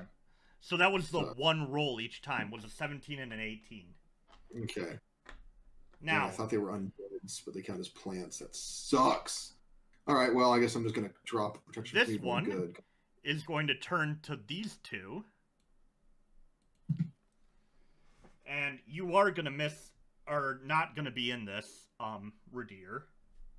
Okay. So, I need the two of you to do a dexterity saving throw. You get +5 from me. Ooh. 15 each. 15 each. Okay. 15. Oh Lord. Alright, I'm just gonna do this silently. I don't remember how to do a silent roll. /RGM roll. Should be. Let me test it for you.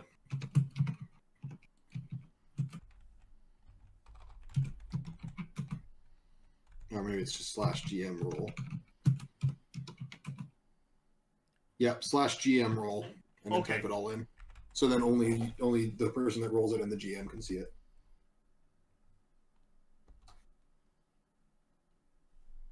Okay, you each take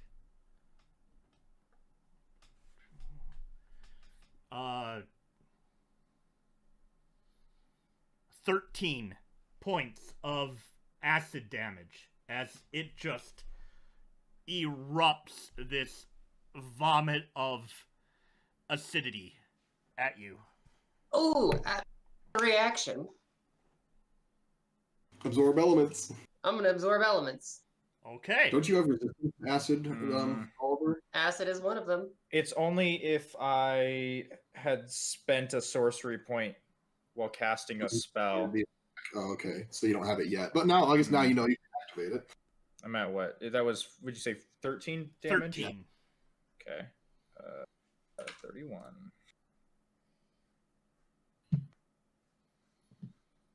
So that would give me resistance to it.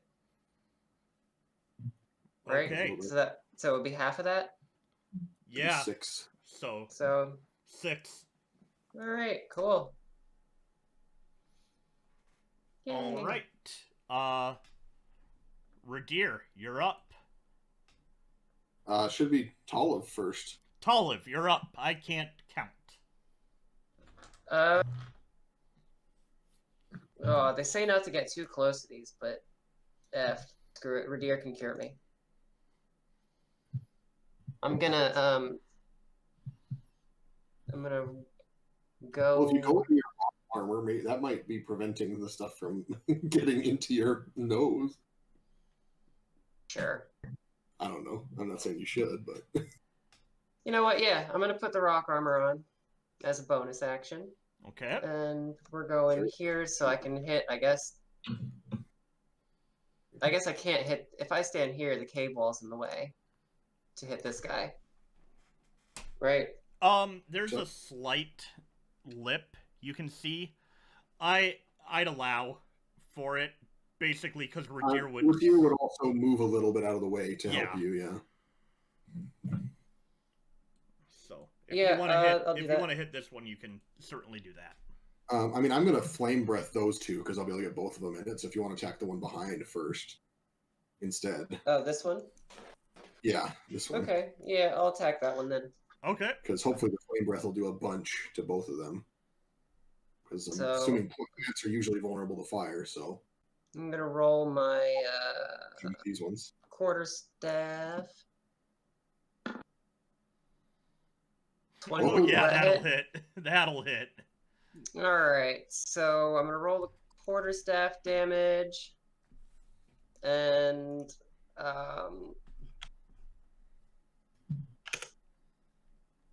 so he's gonna take 9 total bludgeoning. Okay. And then I'm not immune to this, so I'm actually gonna go back here so it can't like breathe on me too hard. If you move, they will. Yeah, they'll both get an attack of opportunity. Oh, really? Well, then I'm gonna hang out. Okay. Radir and Oliver, then you are up. Do you want to go first, Oliver, or do you want me to go first? You can go first this time. All right, I'm going to do his fire breath just right down this little tunnel and hit both these guys in front of me. Okay. So you want to click that for whatever it is? Because I don't think I have to do anything. Yeah, I do this. They have to make a Dexterity saving throw, I believe. Mm-hmm. Yes. Well, it's a DC 15 as well. Yeah. All right, that hits. They fail. So 15 fire damage. 15 fire damage. Hopefully they're vulnerable and take 30 instead. But we won't know until something happens.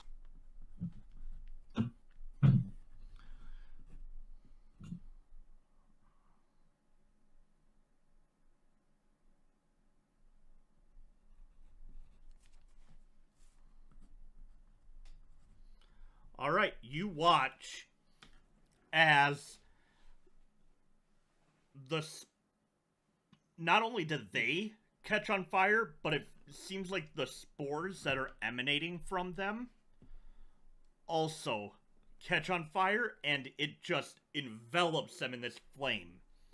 It seems to have hurt them a lot more than you were expecting. Good. Okay. Our presumption was seemingly correct.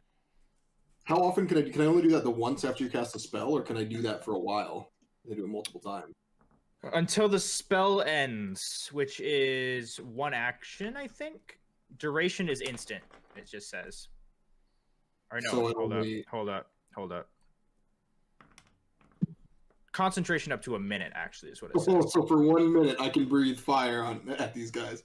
All right, I think I know what my primary attack is going to be for a little while. I'm just gonna melt everything in this chamber. Oh, Radir. Yes. Roll 2 Constitution saving throws. Okay. 21. 22. All right. Oh. Also, if it is a disease thing that it's supposed to afflict me, I'm immune to disease, so.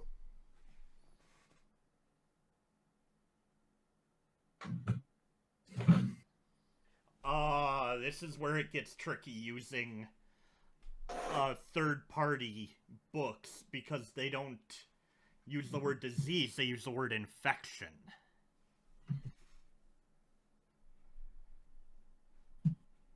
Well, let's see here. Let's look at the description So let's see the of reading disease. of your thing. Yeah. Mine just says you are immune to disease. So I'm going to look up the disease definition. Disorder of structure or function in a human, animal, or plant, especially one that okay, that's not. Any harmful deviation from the normal structure or functional state of an organism, generally associated with certain signs and symptoms and differing in nature from physical injury. A diseased organism. That's the definition of the word. Let me see. Let me CDC.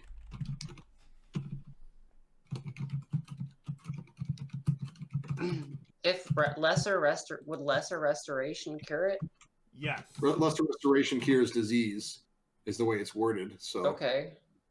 fungal diseases are often caused by fungi that are common in the environment. Most fungi are not dangerous, but sometimes can be harmful. Fungal diseases in the lungs are often similar to other illnesses such as the flu or tuberculosis. So fungal infections are typically classified as disease by like the CDC. I don't know how you want that to transfer to a fantasy world. But typically, because the way they affect your body, similar to a virus or a bacteria, they're all considered to be diseases. So, Yep. So to basically, the DM, it's your world. nope. Basically, with the fact that that restoration spells will cure this, that's what I'm going to really base it off of. Which Okay, and it's worded means basically that the same way then. it works the same way, so yes, you are immune. Yay! Haha! Okay, good. Guys, stay back. I got this. Now you tell me. All right. But we can cure the disease. We have multiple ways to cure the disease if you get infected. It's me. I believe it is you, Oliver. Yes. I'm going to. The ones in front of him, the two in a line, were destroyed, right? Oh, The no. ones that, like, above him? No, Or is they're it- hurt, but they're still there. Oh, okay. Well, I'm going to use Chaos Bolt on the one in front of me, either way. Okay. Yeah, it still might bounce That's a between them. 21 to hit. That'll hit. What is it? It is force damage. It's 6 force damage. 6 force damage. Okay. It is supposed to do an extra 1d6. That didn't roll for some reason. Did it not? No, it just rolled the 2d8. 7 force damage. 7 force damage. All right. Where did you roll for the type of damage? He looked at what the 2 d8s were, and the first one was a 4. Yeah. He's just going off of the first d8. Oh, roll when he okay. Yeah. Yeah. Okay. Excellent. So Technically, he first- can choose either, so he could have chosen cold or force in this Yeah, instance. I'm going to but try force, though. All right. So force damage, and it does 7 damage. 7. Yep. All right. Force is a good option because there's not a lot of things that have resistance to force damage, so it's usually a pretty solid. It and psychic are 2 of the best damage types. All right. That's why Eldritch Blast is really good. So that hurt it.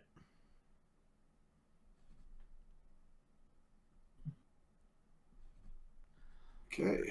All right. So you. Oh, I forgot I was going to do a bonus action. I'm going to drop protection from evil and good, Okay. and I'm gonna use a bonus action to cast Shield of Faith instead. Because they hit me really hard, so I assumed that protection from evil and good wouldn't be as useful. Is it a otherwise free action to drop it? It's dropping a concentration spell is you can drop concentration anytime you want. Yeah. And Shield of Faith is a bonus action. Yep. So Okay. So you're just concentrating on a new spell. The old. yeah, I'm just casting a new spell and concentrating on it instead. Perfect. So All I right. now cast 2 first level spells. So, yeah, you hurl, or yeah, you just spray fire at these two, while Oliver takes this bluish orb and pushes it out at the one that is behind you. And yeah, they're definitely taking damage. Yay. All right, now it's their turn though. And I just put "I'm immune" in the chat, and Firstborn's just like, "Grats, man." all right, so the one that is above you is going to attack Radir. Okay. Now that he is not having a good day after being set on fire. That is a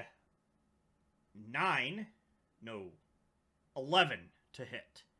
That's gonna miss. All right. Second attack. It's another 11. Okay, miss. So now it's the one below you. All right, I don't feel so bad. It was more of a fluke that they hit me so hard the first time. That's a 9. Miss. And a 12. Miss. Okay, good. And I took a lot of damage the first time, so I'm happy to have come out of that relatively unscathed. this one walks forward and is bunched up in the hallway of his friend. Because there's a huge difference between hitting around the corner and walking diagonally through that space. Yes, exactly. All right. Well, Tolliv, you're up. Told you guys, we'll funnel them. All right. I'm going to do another quarterstaff hit. Oh, I was going to go. Nope. Well, I guess I will do an unarmed strike as a bonus action.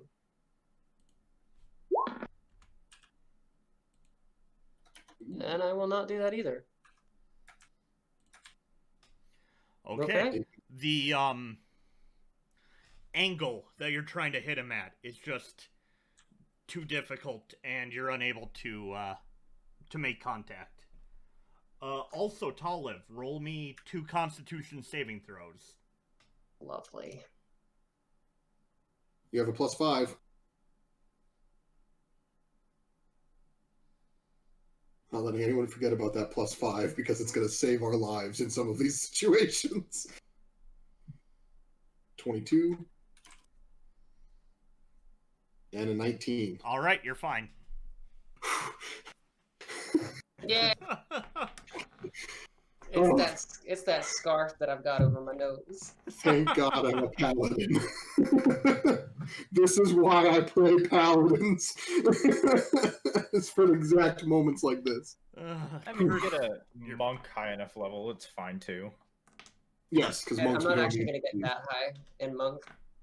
But if you were the Circle of Decay druid, I bet you, because I think you get immunity to that, some of that kind of stuff. yeah, at 14th levels, that's what this thing's based off of. And Okay. At 14th level of druid, I'll be immune to poison and disease. Mm. And you can't crit me.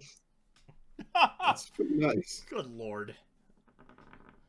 All right. So all of them. Yeah, it's Tolliv went, so Radir and Oliver. Do you want me to go first again, or? Yeah. All right, I'm just gonna breathe fire on these guys again. It seemed to work last time, and I can hit them both when I can't do that with my normal attacks. So. Oh my gosh. Did they fail it? Yeah. All right, I'm just gonna click the button. I just scrolled up, and I'm gonna click the button again there. Oh. It apparently didn't like me clicking it. There you go. There we go. 13 more fire damage.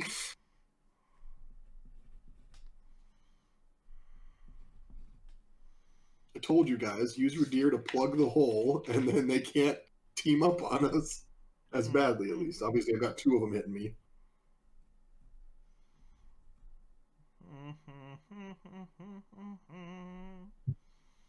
I feel like Radir's got his shield turned sideways to like plug up the I'm just like keeping them as far away from me as I can, like holding your hand on the head of a short person that's trying to punch you, kind of thing, you know, with the shield. I'm just like. All right. Yeah. My helmet looks like a 1800s furnace right now because there's just the fire crackling inside of it. Oh god, yeah. It's freaking terrifying. It's like coming out of it's coming out of your 3 little mouth holes on each side. Yeah, it's coming out of those. All right. So Yeah. Jets of fire instead of just a wide swath. It's like that did some damage. Good. The one directly in front of you is looking. Saying that he's looking rough is an understatement. In that it is now missing most of the left arm. The right arm is just ablaze. The face is basically melting away. Okay. Yeah, I'm happy you cast Dragon's Breath on. It is way more effective than my Radiant would be because they're not undead. All right, Oliver. Yes.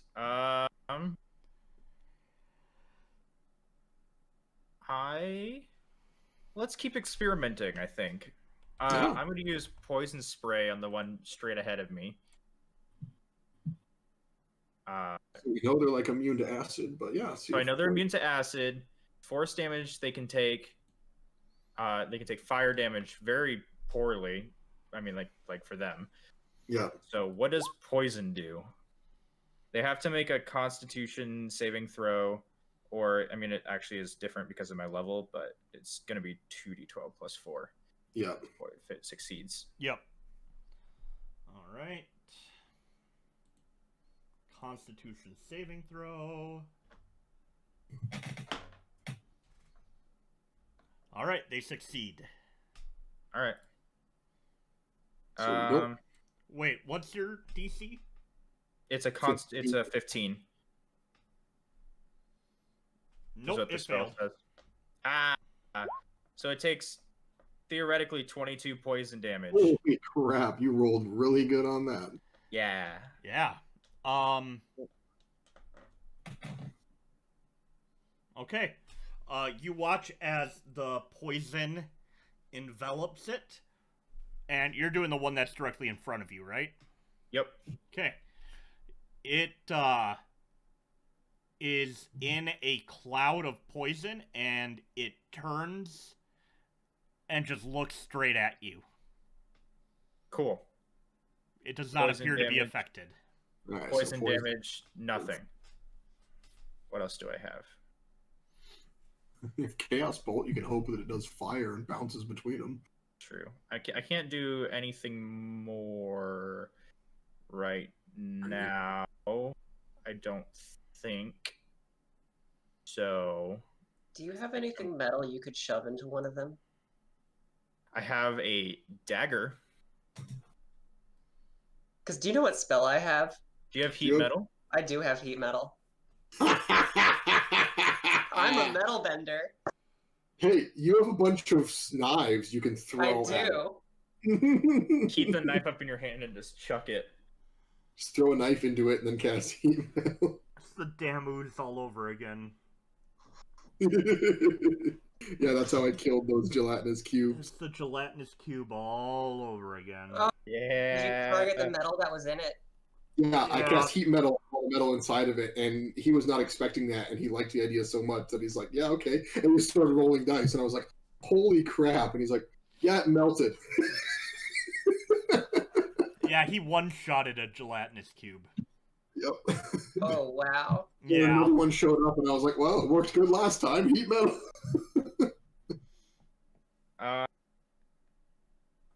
Yeah, I can't do anything more right now, though. Okay. Oh. It's their turn. I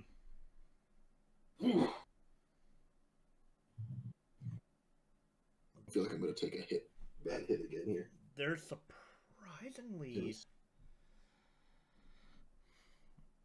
Well, I said the hit was gonna, so yeah, this top one is gonna do an acid spray, because he's got nothing left to do. So everybody has to do a dexterity saving throw. Oh, I didn't use a freaking acid spell either. +5 15 from my again. thing. The +5's already taken into account in mine, Chuck, so I don't get an additional. Just remember that. Okay. Yeah, let me. So I got an 18. I got a 23. Wow. 23. I got a 15. What was the DC? 13. So we all pass. Yep. Guys, oh my gosh, I'm so happy I have that aura. Whew. I mean, we're still taking some damage, because I think we still take half damage, right? So. Yeah. Yeah, you do, but 18 damage for everybody. Wow, it would have Okay. been 36. Yeah, since I'm gonna drop my thinger anyway, but before he does, since he started his turn within 10 feet of me, I'm just gonna use my kinetic spike on him, which is just 1d4 of piercing damage for my reaction. That's a reaction? Yeah. Okay. Yeah, go for it. So 1. Yeah, well, he's really hurt. It wasn't enough to kill him, but, yeah, I mean... I'm really hurt. Oh wait, hold on. He had to make a dex save or take it. I'm pretty sure that's how it works. That's a 8. He failed. Okay. So, he takes that. You will take the 18 damage. And then... this one... Had it been the full 36, I would be unconscious. I'm just letting you guys know that.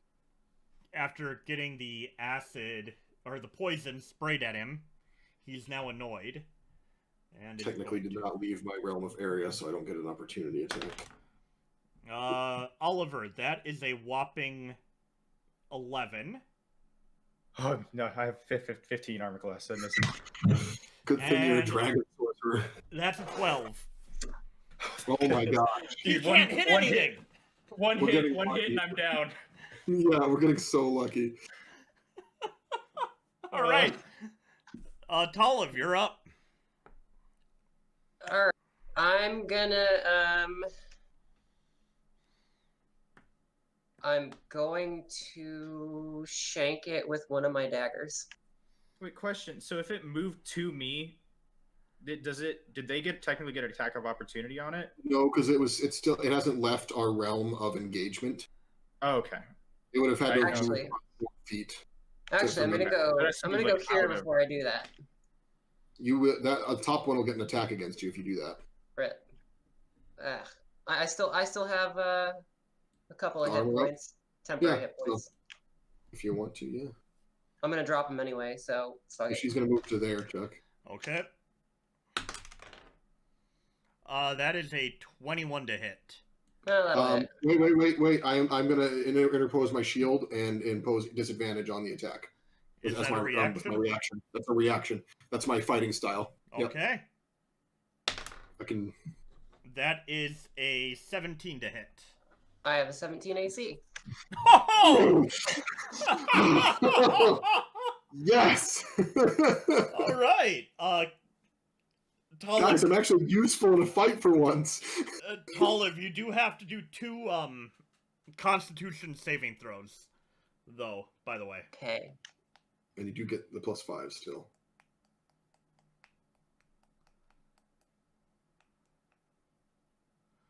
Succeeds. Oh, yeah, that 26. succeeds. Oh. Wow! Wow! So this one's getting shanked with a dagger. Okay, roll for attack. 1d20 plus strength and then plus proficiency if you are... Daggers are finesse, so you could use dexterity instead if Yes, your they dexterity is are. better. Oh, I'm just gonna roll my quarterstaff one then. Because it's the same. It's the same to hit, yeah. With advantage because you're flanking, so yes, Yeah. it hits. 16. Yay! Nice. So it's a That is- D4, and I guess +1 because if it's one of your special nice sharp daggers. Oh yeah. Yep. So- Plus your dexterity, because it's finesse. Yeah. Is the +1 also deal +1 damage? Or yeah, 1d4 plus. Yeah, he Yeah. said it was Four plus then. 1 damage. Because it's just balanced better and sharper. That's 6. Is your dexterity only a 3? Yeah, it's 16. I have a 16 dex. Okay. Alright, 6 damage. It's... Yeah, it felt that. Definitely gonna feel it when you burn the dagger next turn. Huh. Alright, anything else? Oh wait, hold on. Yeah, I'm gonna do an unarmed strike at it. Oh wait, hold on. I gotta roll because that was a melee attack. I gotta roll the. I'll just roll 2d6 at the end. So that's an 18 to hit with an unarmed strike That's gonna hit. for 6 bludgeoning. And You an just- you stab additional. it? And because I still haven't dropped my armor of earth, that's the Oh, yeah. additional 2d6 that it takes from hitting So with you melee stabbed attacks. it with the knife, and then you punched the knife deeper inside of it. That's the way I'm looking at it. So... Oh, monks. So yeah, you just slide in between Radir and this thing. Take a knife, stab it from behind up into where its rib cage is, and then spin, and with the... And you left the knife there, right? Stay in it. Roll me a dexterity check. Just straight dexterity? Yeah, just straight dexterity, just to see if you can finesse it in and have it stay. Yep, alright, so you leave the knife there, and then you spin around, let go of the knife, and just backhand it in the neck. It's really hurt now. What is that? 8? Yeah, that's 8. Good lord. Why did I delete those others? Because they hit me really hard that first turn, and it seemed a little bit more dire. Oh yeah, and I mean, Oliver I- has 1 hit I point, am really so- low on hit points. If I take one more solid hit, I'm dead. Yeah, So. okay. You guys So should do I drop- have hit points. Or health potions, remember. Yes, do. but I have to use an action or a bonus action to do it. Yeah. Which technically, and last turn I used my bonus action. This turn I'll be able to use one as a bonus action. Alright. Well, it is now your guys' turn. Do you want to go first, Oliver? I'm just gonna chug a greater health potion is what I'm gonna do. Okay, are you going to do it as an action or a bonus action? As an action, you get the maximum, right? Yep. I'm Action, you gonna get the do- maximum. Bonus action, you roll it like normal. I'll do. I'm gonna do action. Alright, so... So that is 16, 20 health points I think left then, because it's a greater. Greater is What, so 44 plus 4? 44 plus 4, I believe. Yeah, so 20. So that would be 20. 20. Yeah. Yeah. Wow, that's really good for. Yeah. The fact that he's letting us Greater. get the maximum by using an action to do it, it's I mean, very. you are spending a whole action to do it. Yeah, you're Yeah. giving up your whole turn to do it properly. You're probably even smearing some of it into your wounds, kind of thing. You know, get that You're like- magic in me anyway. You're like getting it all up in your gums. Yeah. And Taking it then I hold up. Let me just double check something real quick. I actually almost forgot I had something.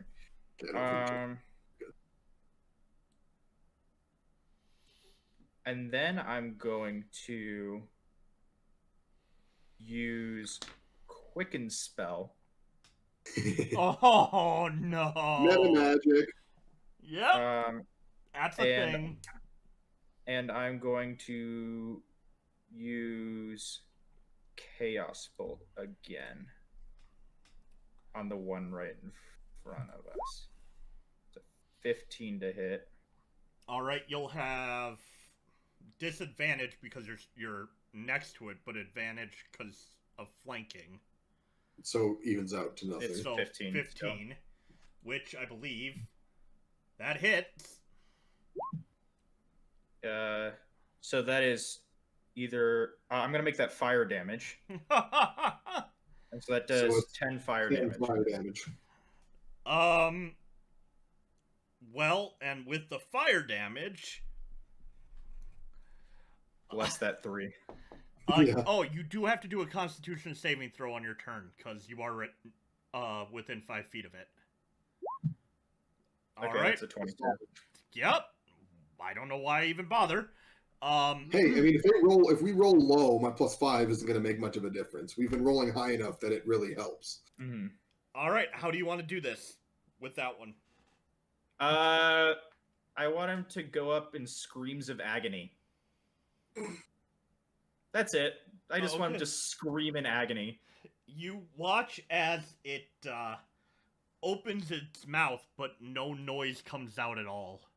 Actually, I have a better idea. Do you know how Colonel Mustang? Okay, this might be spoilers though. Who has seen Full Metal Alchemist Brotherhood? I'm in the process of rewatching it, but I had to skip over the whole. Okay, so you've watched it before. I know that. Okay, it's like 10 years old. We're past the spoiler point. Yes, I know he dies in the show. I don't know how he dies though. No. Or wait, no, he doesn't die. It's the other guy. Do you remember how he kills one of the homunculi? Actually, 2 of the homunculi. No, No, never seen it. haven't gotten that far. Oh, okay.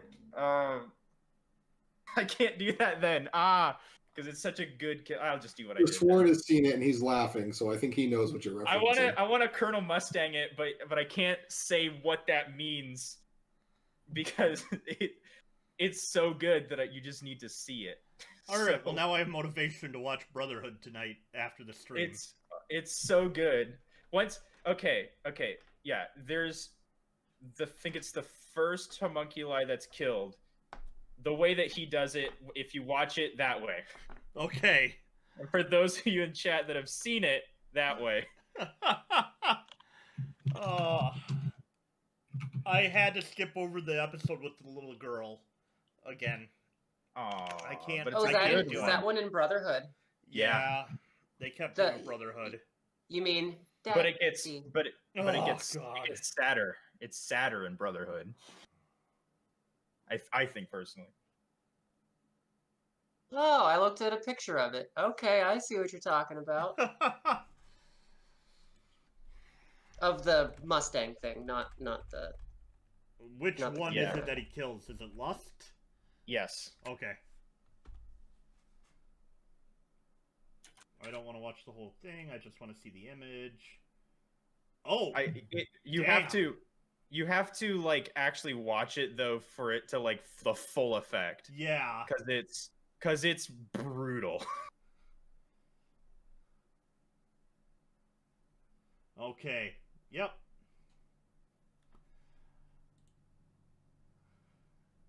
Oh, don't even Forsworn. Not cool. Not cool. Brother. Not the feels. Not the feels. I used to send one of my friends is a huge fan of Fullmetal Alchemist, and I anytime I see a meme of that, I send it to her. We were doing these things. It's like I am that kind of a friend. we're doing these things. It's like people are like the cat says meow, and someone afterwards like says the dog says, "Daddy." No. All right, is it my turn now? I'm going to breathe fire on these fools. Yep. Breathe fire. All right, now we can make a Dex saving throw.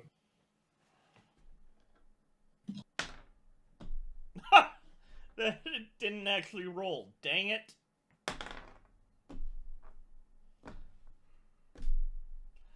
Well, how do you want to do this? I want to breathe fire. I want to breathe the fire down the hallway, so the whole hallway is filled with fire. When the fire dissipates, there's just nothing there. Roll for damage just to be safe, but Okay. Can you actually do it this time, or do you want me to do it again? I don't have know to if it'll let scroll. you. Yeah, I don't think it'll let me. So go ahead and do it. All right. 13. 13 Somebody do the math. 13 times 3. times 3. 39.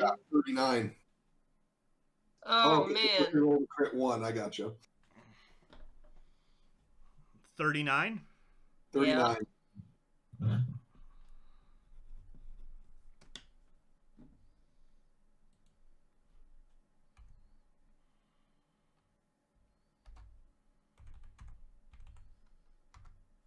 Huh. They barely survive. Tattoos say 24601. What? Does your arm tattoo say 24601? Yes. Okay, Jean Valjean. I'm surprised we hadn't seen that before in one of our other streams. I mean, I saw you had a tattoo. I just didn't realize what it said. Yeah. Nice. Yeah, I'm a Les Mis geek. I also have this one. I can't see it. Zinch. Yep. Oh my gosh. That's right. You do Warhammer stuff. So, yep. Mark of Zinch. I've just got the giant dragon. Dragon and the dice. Yep. I'll show you my tattoo. I gotta stand up though. Dice band. I've got it on my side. Oh, cool. Nice. Is that all, it's supposed to be a monarch? Yeah. Cool. That's awesome. Score or Panda? Yeah, I don't have a tattoo. We're sorry, buddy. Not yet. I haven't had anything that I want. So I know, right? Fair enough, right? Dude, I I was have like things that I'm interested in, but nothing that I'm like, yeah, I want that on my body. Yep, I was 32 when I finally got my first one. I think I was like only 24-ish when I got this one, 23, 24. No, I must have been younger. I must have been like 22. Because I think I was 24 when I got the 24601. Okay. I was 24. Well, that one's dead. That was the other one still alive? Yeah, he actually wasn't hit that much. He only got hit by the fire from me. He didn't get hit by any of the stuff beforehand. The other one had been hit by the rocks and things before that. So yeah. It a little bit. All right. As a bonus action, I'm going to use a healing potion. Oh, you know what I did? What? I did an oopsie. They both would have been killed by that. He should still be alive. Gotcha. Oh, well. Oh, good. Oh, darn it. I was like, man, I want to be able to use heat metal. Oh, that's right. Yeah. So, all right. So that would have killed him flat out because he had 26 health left and you did 39. 9. Yeah. All right. So that one had that much health left and you did 18 damage in that turn. So. Yeah. And then I did, and then I drank a healing potion to get 8 hit points back there is what I just did. All right. So that one,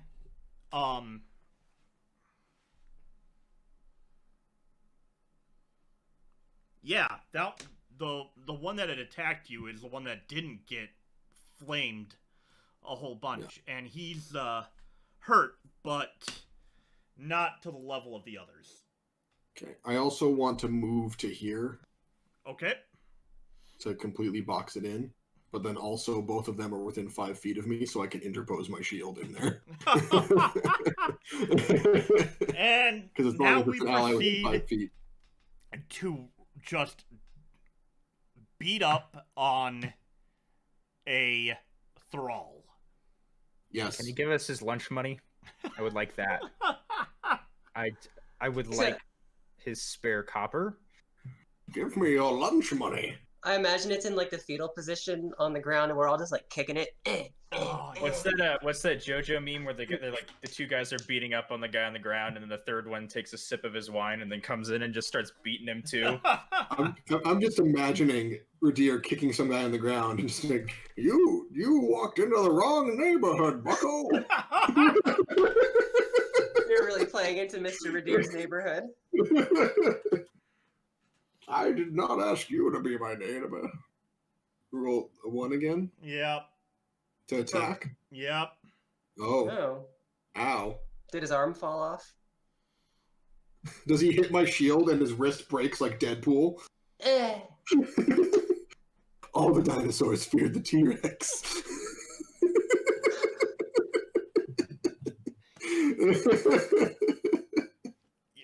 I gotta say yes. He now has disadvantage on all of his attacks.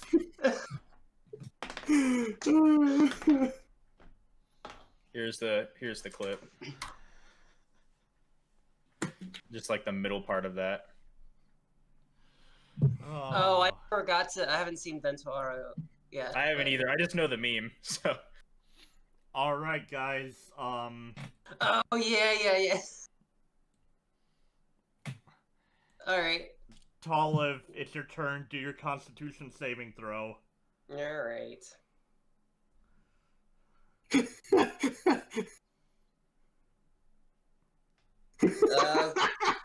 Well, someone's gonna have to cure me after this, I guess. Hey, it finally happened. It's an 11. All right. So I need not that one. That one.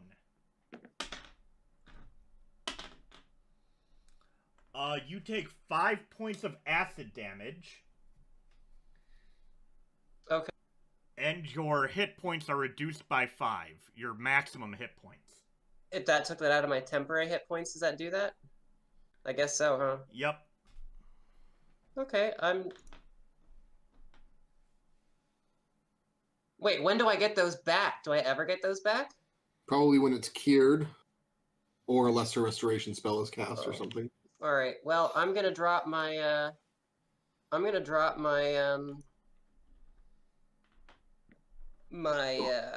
armor. Rock armor. And I'm gonna cast heat metal. How hurt is this guy looking? About half. Well, okay, I'm gonna cast a level 3. I'm gonna cast it at a level 3 spell then. Okay. So, I imagine it can't take a Constitution save to drop the metal. No.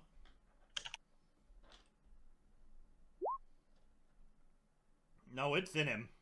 How about it's embedded way up in its rib cage? So that's 11 fire damage. If it's got normal vulnerability, then Okay. That And really then I can hurt use it. a bonus action on each of my subsequent turns to make this damage happen again. Oh yeah, I'm also gonna like step back so that I don't begin my turn. Okay, I he does get an think attack that's of opportunity. Well, I'm is going it to just... interpose my shield, so it's making it a disadvantage. It's already Yeah. at disadvantage. 'Cause Oh, it's already at disadvantage, so I guess never mind. Double disadvantage. that's a 12. No. All right. Who wants to go next? Oh, I gotta move back. Oh, yeah. Wait, oh dang, if you move back, I can't cast Lay on Hands on you. Oh, okay, fine. Oh, no, I stay there. can. I can still move without getting an attack of opportunity, so it's fine. You should move first. Okay. I'll Be on the other side of it. yeah, Yeah. and I'm gonna use my action to cast 5 points of Lay on Hands on Toliv and cure a disease. As an action, you can touch a creature to restore any number of hit points remaining in the pool, or 5 hit points to either cure a disease or neutralize a poison. All right. There's 5 points in the pool to cure a disease. You get your maximum hit points back. Yay! Right, so it just had to be cured either using that or any other thing that would cure it, so that's good. Yeah, it's you have to do successful saving throws after 2 consecutive long rests or the benefits of a lesser restoration spell.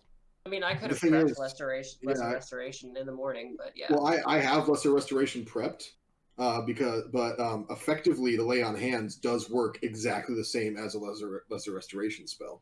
Okay. It just except for it can't get rid of other conditions like blinded, deaf, and paralyzed, but it gets Yeah. rid of poisons and disease just like Lesser Restoration does, which is pretty cool because then you can do it the minor form of it for free as a paladin. Really nice. I also use that to heal that one guy that was being poisoned by his caretaker in one of our other campaigns. Because she was like, "Oh, he's getting better. He doesn't need to worry about it." And I'm like, "Well, if he's sick, I'm going to heal him." And I just burst through the door, and I'm like, because she was just trying to pretend he was just sick. And but I was suspicious that she was poisoning him. So that's pretty good. That is my action though, so I can't take any other action.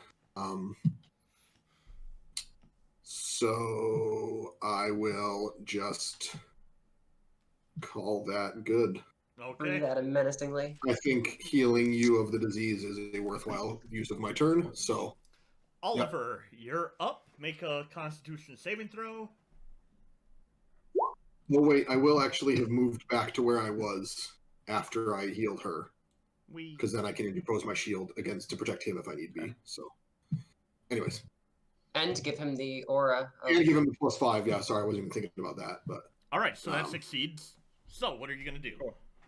I'm gonna acid splash, and at the same time, now that I'm actually using acid damage, I'm gonna gain resistance to it. I don't care if it does damage. I just want the resistance. So, I now, when I cast this, Do you want to gain resistance the turn after you use an acid spell? you can add +4 to the damage of one spell. At the same time, you can spend 1 sorcery point to gain resistance to that damage type for 1 hour. Because you tried to acid splash them before. Yeah, I just forgot to.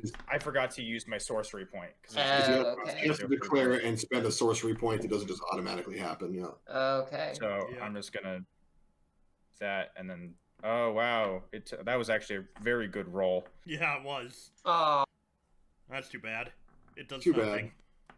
Getting the resistance to the acid will probably still help you out in the long run if we have to fight more of these things. So Yeah, that's what I was thinking. Because I just needed to get a resistance somehow. Roll Yeah. a D100.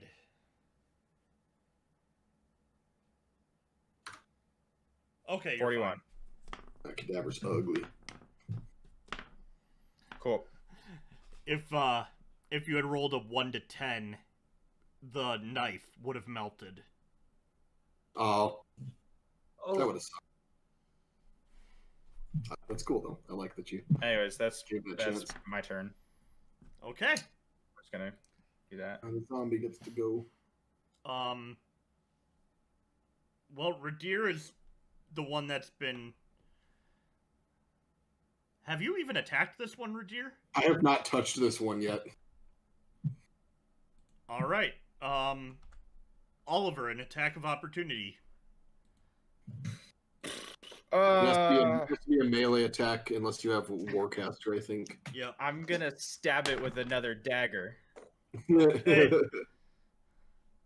No, I'm not gonna Nope. stab it with another dagger. Like, oh, it's running away. Where's my dagger? Where'd it go? I don't know. Oh, it's gone. I don't use that thing, and it's out of here.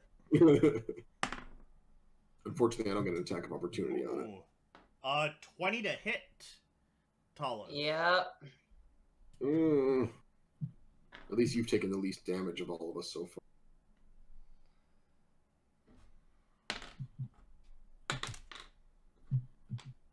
9 damage. Okay. So bad. And it already swung at you once, missed completely, and then it hit you for 1 claw attack. And that's its turn. That's all I have to hit it back. I'm on. Your turn, Darn Tala. it. I'm gonna I kind of want to go stand next to Radir for whenever I gotta make a save, but You don't. I guess I would have. Yeah. No, you don't. But if you attack it, you'll have to. So Really? Oh. Yeah. Right? Okay, well then... No. I thought you had to make a Constitution check whenever you hit them. No, it's at the start of every turn. Oh. I've just been forgetting. Oh, okay. So, Well... and as far as I'm concerned, once you defeated the infection with the magic, you're immune for the time for being. A while at least. Yeah. Well, then I'll stay where I was. Fine. Okay. To this specific Spore's disease. Yes. Okay. I'm gonna use my... Actually, I'm actually gonna hit it with a quarterstaff. Okay. Oh. That's a double crit.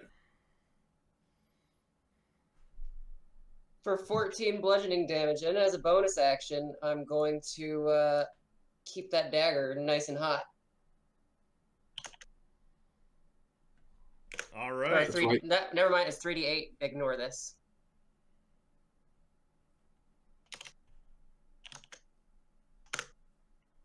Yeah. It's okay. All right, so 14. 14 bludgeoning. And then... However much fire.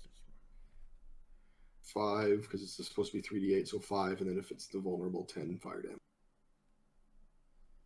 Well, yeah, it does 10, and then I guess that would be 20? Wait, that's the 3d6. Yeah, never mind. Yeah. The 3d6 showed up afterwards, which... For some reason, it showed up afterwards, but that's the one you typed in wrong, so ignore that one. Yeah. Okay, so the 3d8, the 5 is the 3d8 one that is the 5. The 5 is the one that matters, yep. Because it's supposed to be 3d8 fire damage. All right, it is barely on its feet. Like, it looks kind of like the liquid metal Terminator at the end of the movie when it's all split into parts and it's kind of flailing around. Gross. Oliver and Radir, you're up. Do you mind? Go ahead. All right, I'm gonna move to here. Yep. Can I use the flame breath and not hit Toliv from there? Yeah, absolutely. All right, I'm gonna flame breath it because that's still active. I've managed to go through this whole fight without swinging my sword once, and I'm really in love with that idea. So flame breath. So let's make a dex save. That's a 2. So 4 Yeah. total. It failed. What So do the damage. 12 fire damage. 24 fire damage. Because I can do a pretty good amount of damage with my sword, but because it's vulnerable to the fire, I just think that's going to be a way more effective way to fight these things. You got a lot of bang out of that spell in this instance. There's a reason I picked it. That's a good one. This is like my one, I guess I have 2, but this is like one of my I need a different type of damage moves. Yeah. And it's cool because you allow me to do it, which gives me the option of not having to swing my sword around if I don't want to, if it's not as effective. Yeah. And it frees you up to still be casting other stuff. So it's pretty cool. It's pretty useful when you cast it on me. I like it. It's a good combo. All right, guys. With that, there is a lot more of the cave to explore. You, actually, I should have been doing this, so I'm just gonna... Alright, that will move that way. That will move that way. Alright. Yeah, it basically nullifies out. Okay, good. I'll keep that in mind for next time. We're gonna pause there and carry on with this combat. Possibly, you guys can now explore the cave a little more. For all intents and purposes, you all will move in rounds, but you are out of combat. So, we'll pick it up next week with that knowledge, And we're going to take a 15-minute break and then finish out the night with something for a half hour, whoever wants to, and then call it from there. So, thank you guys. I think if we can manage to get if we can manage to reach out to a couple people and get 5 people together, we should try to play Among Us. But yeah, I don't think I want to play Among Us. Okay. My brain is completely fried, so we've got to do something mindless. And I'm terrible at lying. Well, you don't talk really in Among Us. That's the nice benefit about it until you have to lie. Until a meeting is called, yeah. But you can. I've watched a lot of playthroughs and a lot of them skate through by just not saying much. So. All right. So, for the time being, that was Roll for Initiative. Thank you for watching that.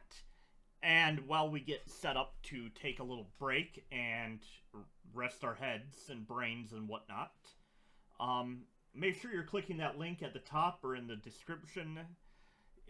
If you can, please consider donating to Extra Life. It's such a good charity. Ours is going to... I'm Japanese.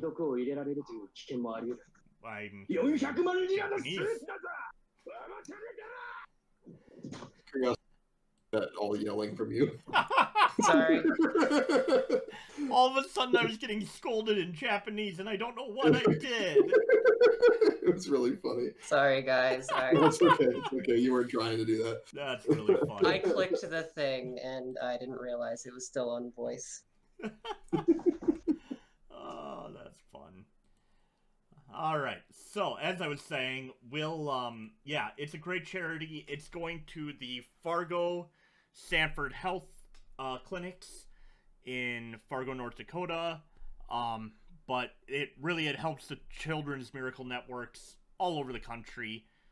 Awesome charity. So, donate what you can. We have, our goal is $1,200. Right now we're at $175. So I would love to get that last push for the night. Get us up to 200, 250. And then I think we'll probably do another charity. We can run this for a little while, so we'll try and meet our goal over the next month or so. Various times. So that's the plan. For right now, we're going to take a quick break, and we will talk to you guys in about 15 minutes.